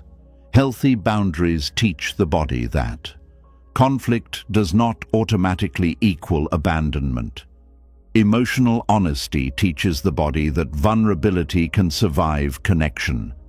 The nervous system slowly relearns life through experience. And perhaps one of the most healing experiences of all is learning that you no longer have to parent yourself through fear. You no longer need to motivate yourself through shame. You no longer need to insult yourself into improvement. You no longer need to carry emotional armor every second of the day. That realization can feel almost unbelievable at first, because many people have spent decades living in emotional survival mode without realizing it. They thought constant tension was normal, constant self-monitoring was normal, constant guilt was normal. But survival mode is not peace, it is endurance. And human beings deserve more than endless endurance. They deserve softness too. This is why healing childhood survival habits is not about becoming someone entirely new. It is about allowing the nervous system to finally experience what it may have lacked earlier: safety, patience, gentleness, emotional consistency, and unconditional worth. Those experiences slowly change the body from the inside out. You stop reacting to yourself with immediate shame. You stop seeing every emotion as a problem. You stop panicking over imperfection. You stop needing to earn love constantly. You begin resting more deeply, breathing more fully, existing more honestly, and slowly the inner world becomes less hostile. Not because you suddenly become flawless, but because you finally understand that many of the parts you hated were never trying to ruin your life. They were trying to protect it, even if imperfectly, even if painfully, even if the protection eventually became exhausting. That understanding changes self-criticism into compassion, and compassion is often the beginning of the deepest healing. Because the moment you stop viewing yourself as broken and begin viewing yourself as someone who adapted to survive emotionally, you stop fighting yourself so violently. You begin listening instead. You begin comforting instead of punishing. You begin asking what your nervous system still fears. You begin offering yourself the safety you once searched for everywhere else. And maybe for the first time in a very long while, the younger part of you finally starts realizing something life-changing. The danger is not everywhere anymore. You do not have to keep surviving every moment like you once did, and you no longer have to turn against yourself just to stay safe in the world. And once you begin to understand that many of your harshest patterns were once survival habits, another feeling slowly rises into awareness. A feeling that is difficult to explain because it hides beneath productivity, healing, discipline, ambition, and constant growth. From the outside, your life may look full of movement, but inside, there is often a quiet loneliness that comes from never feeling allowed to simply stay as you are. Because when your entire life becomes centered around improving yourself, you slowly stop feeling emotionally known. There is a strange sadness in always feeling like your current self is only a temporary version waiting to become acceptable later. It creates a life where you are constantly reaching forward emotionally, trying to become more healed, more confident, more disciplined, more successful, more self-aware, more emotionally stable. And while growth itself is not wrong, something painful begins happening when self-improvement becomes your primary relationship with yourself. You stop meeting yourself. You start managing yourself. Every emotion becomes something to optimize. Every habit becomes a project. Every weakness becomes evidence that more work is needed. Even moments that should feel human and ordinary become opportunities for self-correction. And slowly, without realizing it, you become emotionally alone inside your own life. Many people who are deeply committed to improving themselves secretly carry enormous loneliness underneath their discipline. Not because they are failing at growth, but because they no longer know how to exist without trying to become someone else. This creates a painful internal distance. The current version of you never fully receives love because all your attention is aimed toward the future version. You tell yourself you will finally relax later, finally feel worthy later, finally feel proud later, finally allow softness later, after more healing, after more growth, after more improvement. But later keeps moving, and the present self quietly waits for acceptance that never fully arrives. That waiting becomes heartbreaking over time, because human beings need more than progress. They need connection. They need rest from constant self-evaluation. They need moments where they are not viewed as unfinished projects. But many people do not know how to offer that to themselves anymore. Their mind became a workplace instead of a home. Everything is measured, tracked, analyzed, improved. Even healing becomes lonely when it turns into endless self-monitoring. You begin reading books, listening to advice, journaling, reflecting, changing habits, learning psychology, studying attachment styles, understanding trauma, observing your patterns. And while those things can help deeply, there comes a point where you may realize something painful. You have spent so much time analyzing yourself that you forgot how to simply be with yourself. That creates emotional exhaustion no amount of self-awareness can fully solve. Because self-awareness without self-compassion eventually becomes another form of self-surveillance. You begin watching yourself constantly. Was that reaction healthy? Was that attachment anxiety? Was that emotional maturity? Was that healing or avoidance? Was that insecurity? Was that trauma talking? And while understanding yourself matters, endless analysis can slowly remove you from the actual experience of living. You stop feeling life directly. You start evaluating life constantly. This is one of the loneliest parts of chronic self-improvement. Your mind rarely rests because there is always another layer to work on, another flaw to heal, another trigger to understand, another pattern to correct. And because growth becomes endless, peace keeps getting postponed. Many people secretly believe they are only lovable while improving. As long as they are trying, healing, evolving, and becoming better, they feel emotionally acceptable. But if they stop progressing for a while, shame quickly appears. Rest begins feeling dangerous. Slower seasons feel embarrassing.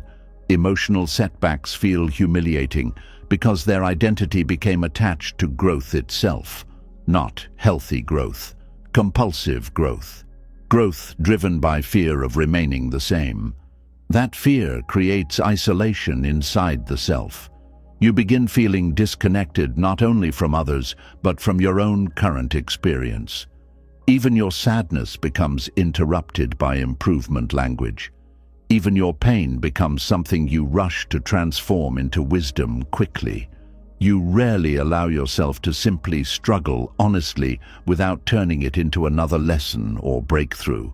And eventually, the soul becomes tired from always needing to evolve. There are people who genuinely do not remember the last time they felt emotionally relaxed around themselves. Every day feels like another attempt to become emotionally acceptable. Even moments of rest are filled with thoughts about what still needs work. That is not peace. That is emotional labor without end.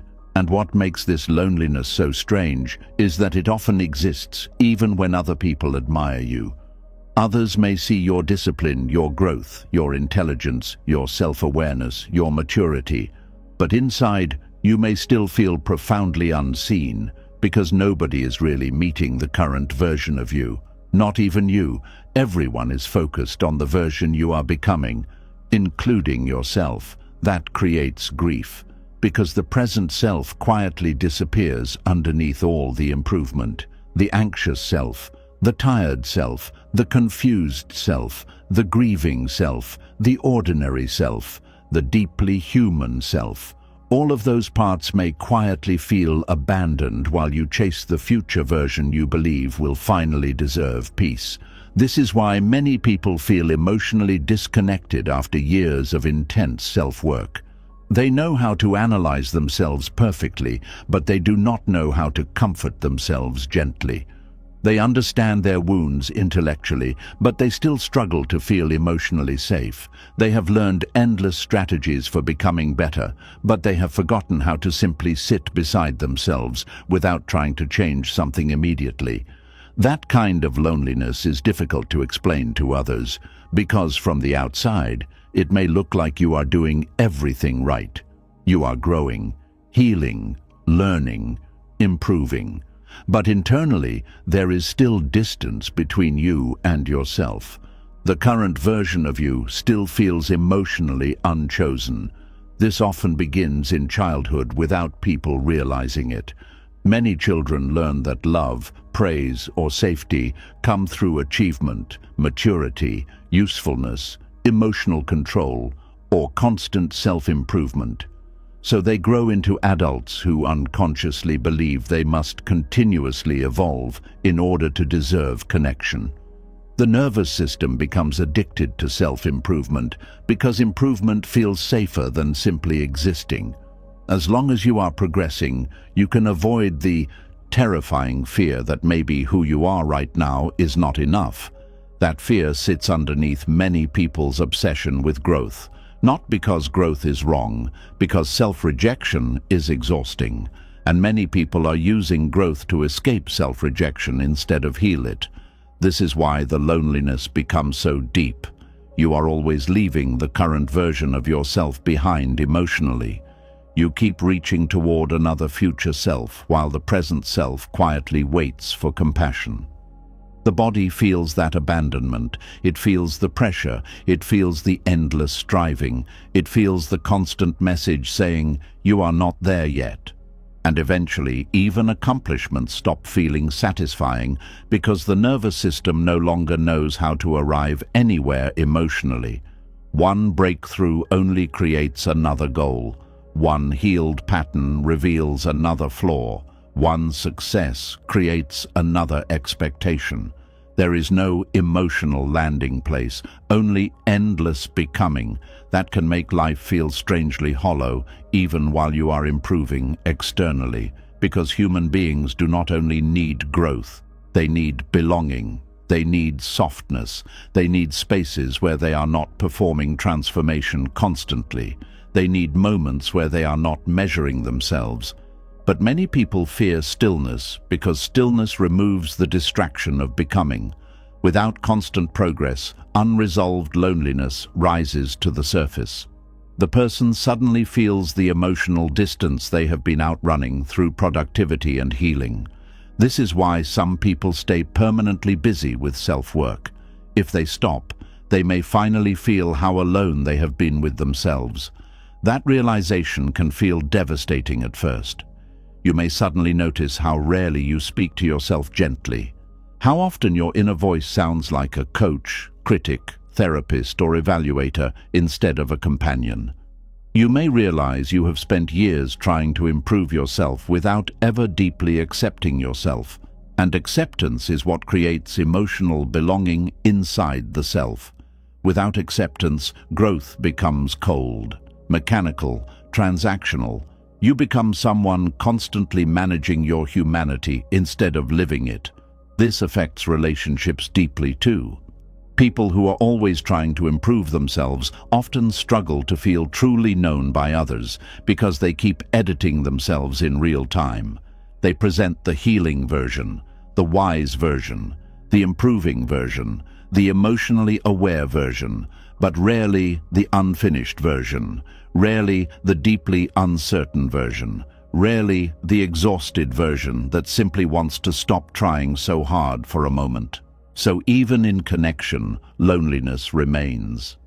Because connection without authenticity never fully reaches the nervous system. The body knows when it is still performing. This is why some people feel lonely even in loving relationships. They are loved for the version they present, but the deeper self still feels hidden. They may fear that if they stop appearing emotionally evolved, attractive, productive, or constantly improving, the connection will weaken. So they continue performing progress quietly. But performance is exhausting, and eventually the soul begins craving something deeper. Not admiration, not optimization, not endless growth. Rest. Emotional rest.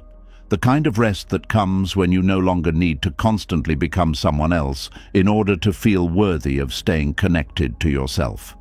That rest changes everything internally, because for the first time, you begin allowing yourself to exist without turning every flaw into another assignment. You stop asking every difficult emotion how quickly it can become growth.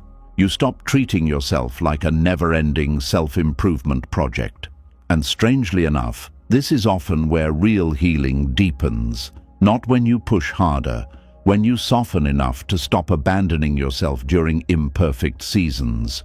Many people are terrified of this softness because they fear it means stagnation. They believe if they stop pressuring themselves constantly, they will stop growing entirely. But growth built only on pressure eventually becomes emotionally unsustainable. The nervous system cannot thrive under endless correction. A person constantly treated like a problem eventually begins feeling emotionally homeless inside themselves. This is why compassion matters so deeply. Compassion reconnects you to your own humanity. It allows you to stop relating to yourself only through goals, fixes, and flaws. It allows the current version of you to finally exist without immediately being compared to some future ideal. That creates relief many people have not felt in years. You wake up and do not immediately scan for what needs improvement. You feel sadness and do not. Instantly turn it into another healing task. You rest without feeling emotionally behind. You have a difficult day without concluding you are failing at growth. You begin existing more honestly, and honesty creates connection, not only with others, with yourself. This is the opposite of the strange loneliness created by compulsive self-improvement. Instead of constantly leaving yourself behind emotionally, you begin staying with yourself more consistently. That changes the inner atmosphere completely. The nervous system relaxes, the mind slows down, the pressure softens. You stop living like someone permanently preparing for a better version of life. You begin living now. This does not mean growth disappears. You still evolve, you still learn, you still heal, but the energy underneath the growth changes completely. You are no longer improving yourself because you secretly hate who you are today. You are caring for yourself because you finally believe the current version deserves care too. That emotional shift removes enormous loneliness from the healing journey, because now the present self is included, not abandoned, not constantly corrected, included. The tired self, the fearful self, the hopeful self, the confused self, the healing self, all of it, without needing to earn belonging through endless transformation. This is why many people cry unexpectedly when they finally experience unconditional acceptance. Their nervous system realizes how long they have been carrying the pressure to become more before deserving love. They realize how lonely it felt always trying to improve themselves into worthiness, and once that realization arrives, something important begins happening internally. The chase slows down, not ambition, not healthy growth, the desperate emotional chase to finally become acceptable. That chase begins fading because you no longer need to use constant improvement as proof of value. You begin understanding something deeper. The current version of you was never supposed to be treated like an obstacle standing in the way of love. The current version was the one needing love all along. That realization changes how you breathe, how you rest, how you heal, how you speak to yourself after difficult days, how you exist during unfinished seasons. And maybe, for the first time in a very long while, you begin experiencing something unfamiliar but deeply healing.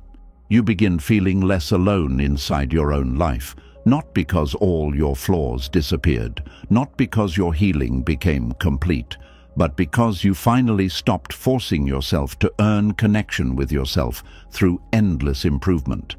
And in that softer space, the nervous system slowly begins learning a truth it may have never fully trusted before. You are allowed to belong to yourself even before you become everything you hope to be. And once you begin to feel less alone inside your own life, another truth quietly begins revealing itself. The reason acceptance feels so difficult is not because you are weak or incapable of healing. For many people, acceptance feels dangerous because their nervous system was shaped in environments where relaxing emotionally did not feel safe. And when chaos becomes familiar, peace can feel deeply uncomfortable at first. There is a strange fear that appears when someone who has spent years surviving finally tries to soften. Part of them wants rest desperately.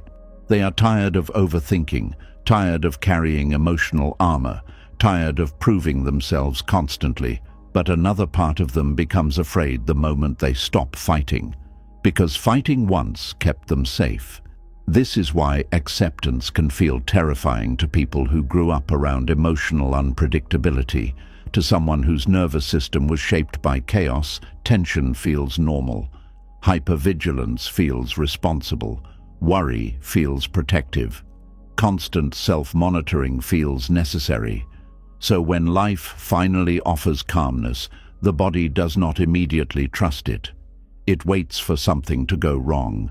Many people think healing means instantly feeling peaceful once the chaos ends, but the nervous system does not work that way. A body trained in survival often carries survival long after the danger disappears. The mind may consciously want rest, but the body still expects instability. This creates painful inner conflict. You crave peace, yet peace feels unfamiliar.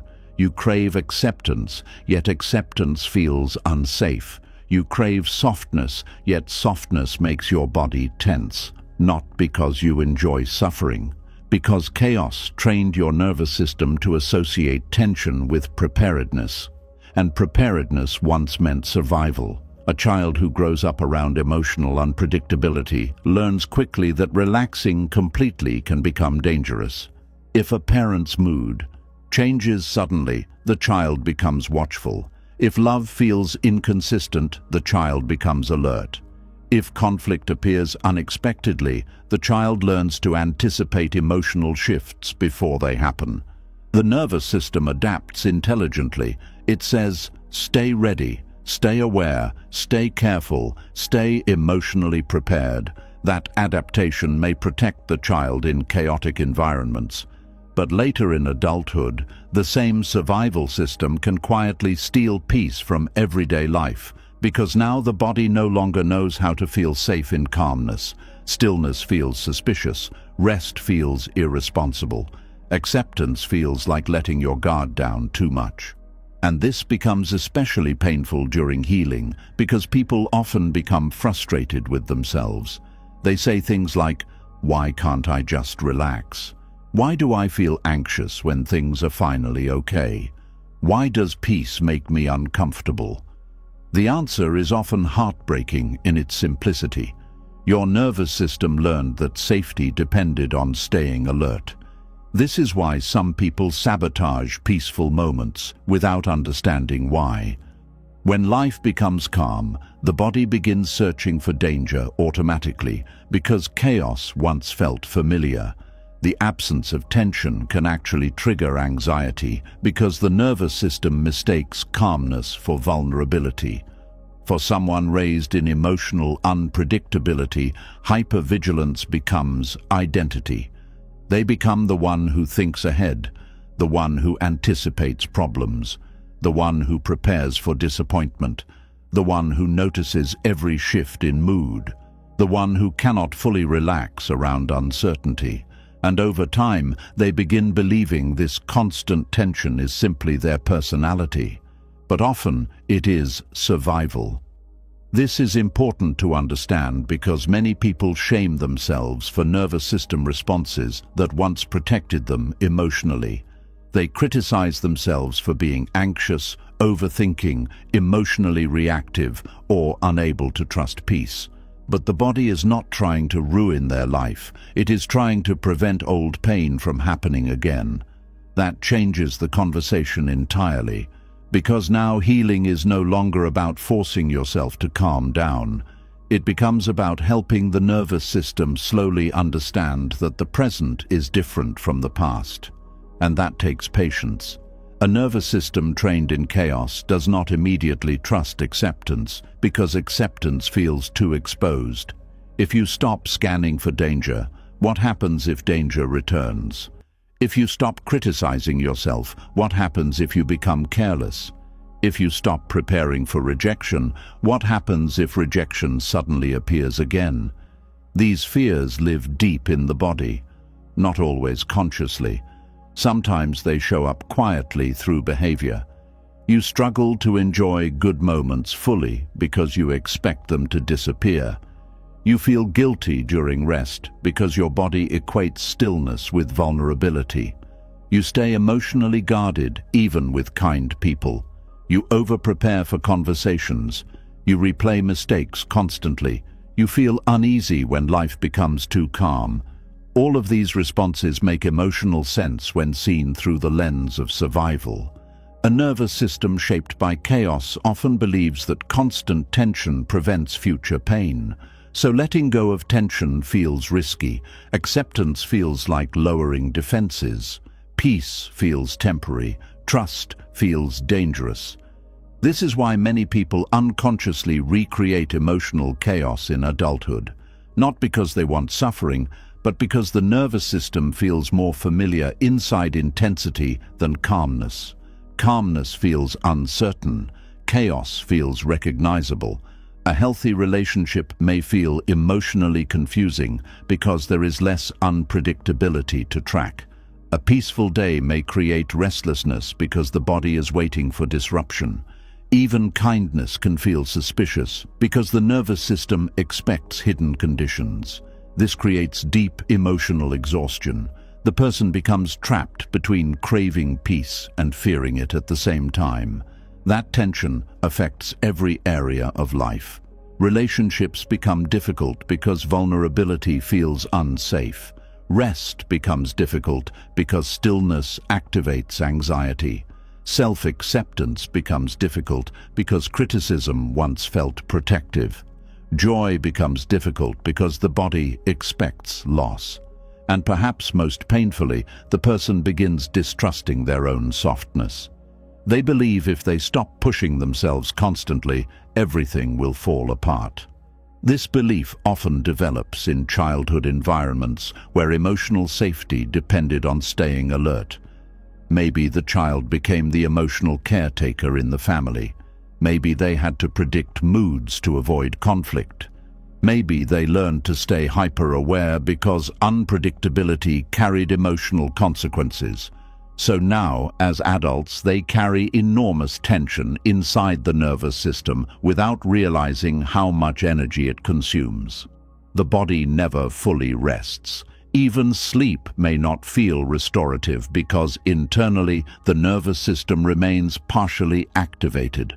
Always preparing, always monitoring, always bracing. This is why acceptance can initially feel terrifying instead of comforting. Acceptance asks the nervous system to stop fighting temporarily. It asks the body to unclench. It asks the mind to stop scanning for flaws constantly. But for a survival-based nervous system, unclenching feels exposed. The body wonders, what if something bad happens while I am relaxed? That question lives underneath many people's inability to feel safe, not intellectually, physically. The body itself remembers chaos, and the body remembers longer than the conscious mind sometimes does. This is why people can understand logically that they are safe while still feeling deeply unsafe emotionally. Their nervous system has not fully updated yet. The old emotional map still exists underneath the current reality. That map shapes reactions automatically. A delayed text creates panic. A slight tone shift creates fear. A mistake creates shame. An uncertain situation creates catastrophic thinking. not because the person is irrational, because their nervous system learned early that small emotional signals could predict larger emotional danger. This is why healing cannot happen through logic alone. You cannot simply convince a survival nervous system to relax overnight. The body must experience safety repeatedly before it begins trusting calmness. That process can feel painfully slow, especially for people who are used to measuring healing through visible progress. They become frustrated when old fears still appear. They criticize themselves for not feeling peaceful yet. But nervous system healing is not linear. The body learns through repetition, consistency, gentleness, safe experiences, and perhaps most importantly, through not being shamed for surviving the way it learned to survive. Many people who grew up in chaos became emotionally strong in ways others admire. They became independent, responsible, hyper-aware, mature, reliable, resilient.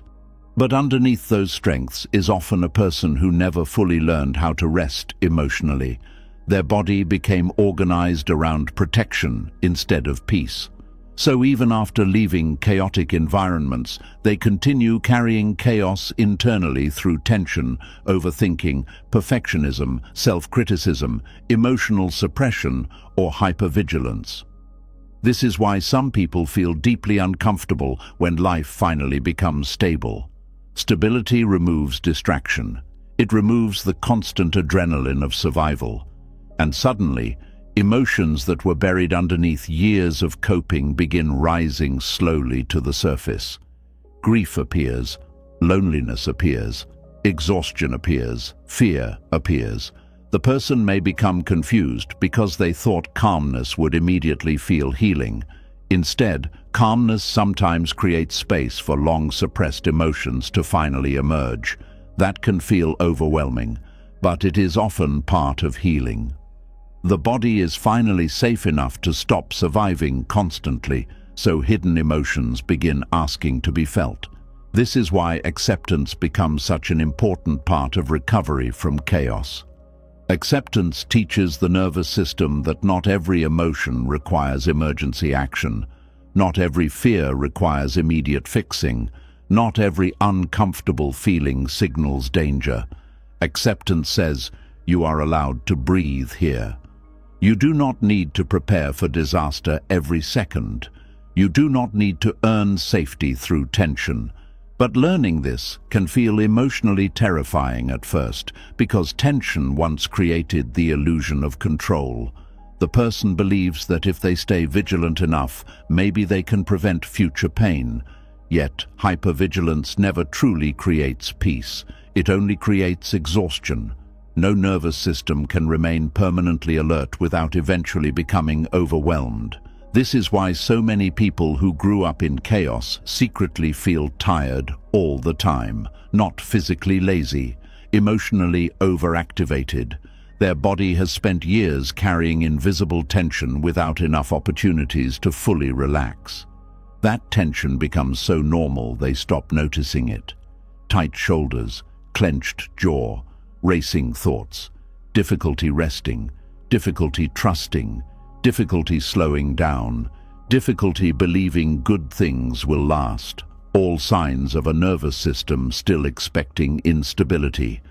And underneath all of it is often a very scared younger part still asking, am I safe yet? That question deserves compassion, not shame. Because many adults are still trying to create the emotional safety they lacked earlier in life. Some try to create it through control, others through perfectionism, others through achievement, others through emotional independence. But true safety cannot be built entirely through external control. Eventually, safety must also be felt internally. That is where acceptance becomes life-changing. Not passive acceptance, not giving up, but acceptance of the present moment without immediately treating it like a threat. Acceptance of your humanity without constant correction. Acceptance of rest without guilt. Acceptance of calmness without expecting punishment afterward. These experiences slowly teach the nervous system something new. Peace is not danger. Softness is not weakness. Stillness is not failure. You do not need to stay emotionally armed every moment to survive life. That lesson takes time to trust fully, especially for people whose bodies spent years equating relaxation with vulnerability. This is why healing often feels uncomfortable before it feels peaceful. The nervous system is learning a completely different way of existing. It is moving from survival towards safety, and safety can initially feel unfamiliar. Some people even miss the emotional intensity of chaos without understanding why. Not because chaos was healthy, but because intensity felt normal. The nervous system became accustomed to emotional highs and lows. Calmness may feel empty at first because the body is still addicted to adrenaline. This can create guilt and confusion. The person may think, "Why do I feel uncomfortable when things are finally peaceful?" Again, the answer is often simple. Your body learned chaos before it learned calmness. That learning does not disappear overnight, but slowly, through repeated experiences of safety, the nervous system begins softening. You stop expecting every good moment to collapse. You stop panicking during stillness. You stop needing constant tension to feel prepared. You begin trusting peaceful experiences more fully. And perhaps most importantly, you stop treating yourself like a problem that must remain under constant surveillance.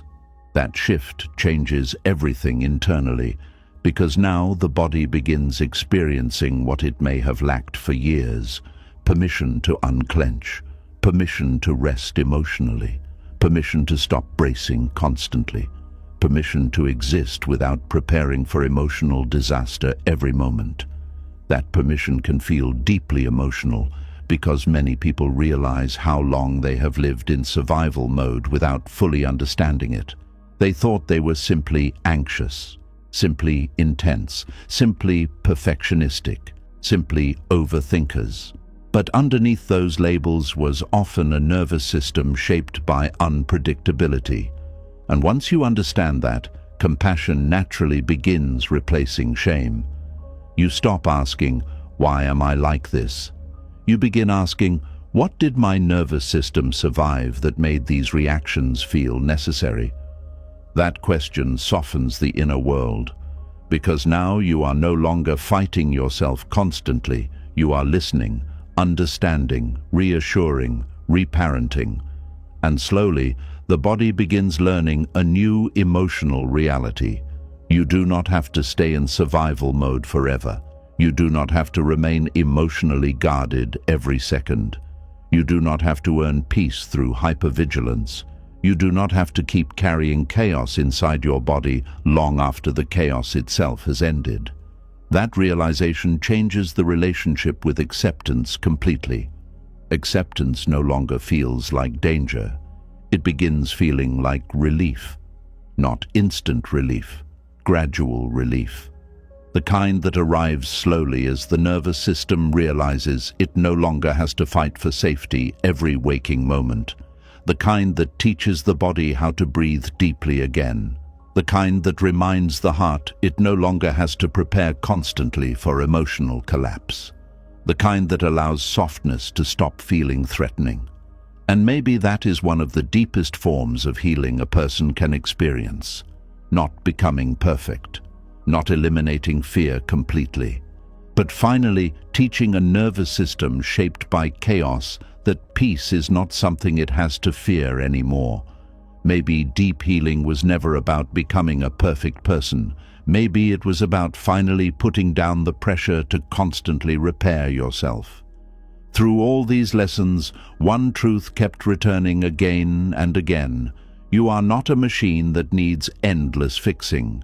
You are a human being carrying pain, survival habits, fears, emotions, and unfinished parts that deserve understanding instead of punishment.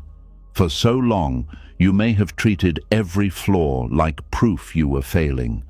You may have believed peace would only come after enough improvement, enough healing, enough achievement, enough emotional control. But real healing begins the moment you stop turning against yourself every time you struggle. It begins when you stop treating your emotions like enemies. It begins when you realize your worth was never supposed to depend on how perfectly you perform, heal, grow, or survive. And maybe tonight, for the first time in a long time, you can let yourself breathe without trying to become someone else first. Before you leave, I want you to do something honest. In the comments, write the one thing you are tired of trying to fix about yourself, just one. You may be surprised how many people have been carrying the exact same weight in silence. And if this video helped you feel even a little less alone inside your own mind, subscribe to the channel. There are still so many conversations waiting for the part of you that is finally ready to stop fighting itself.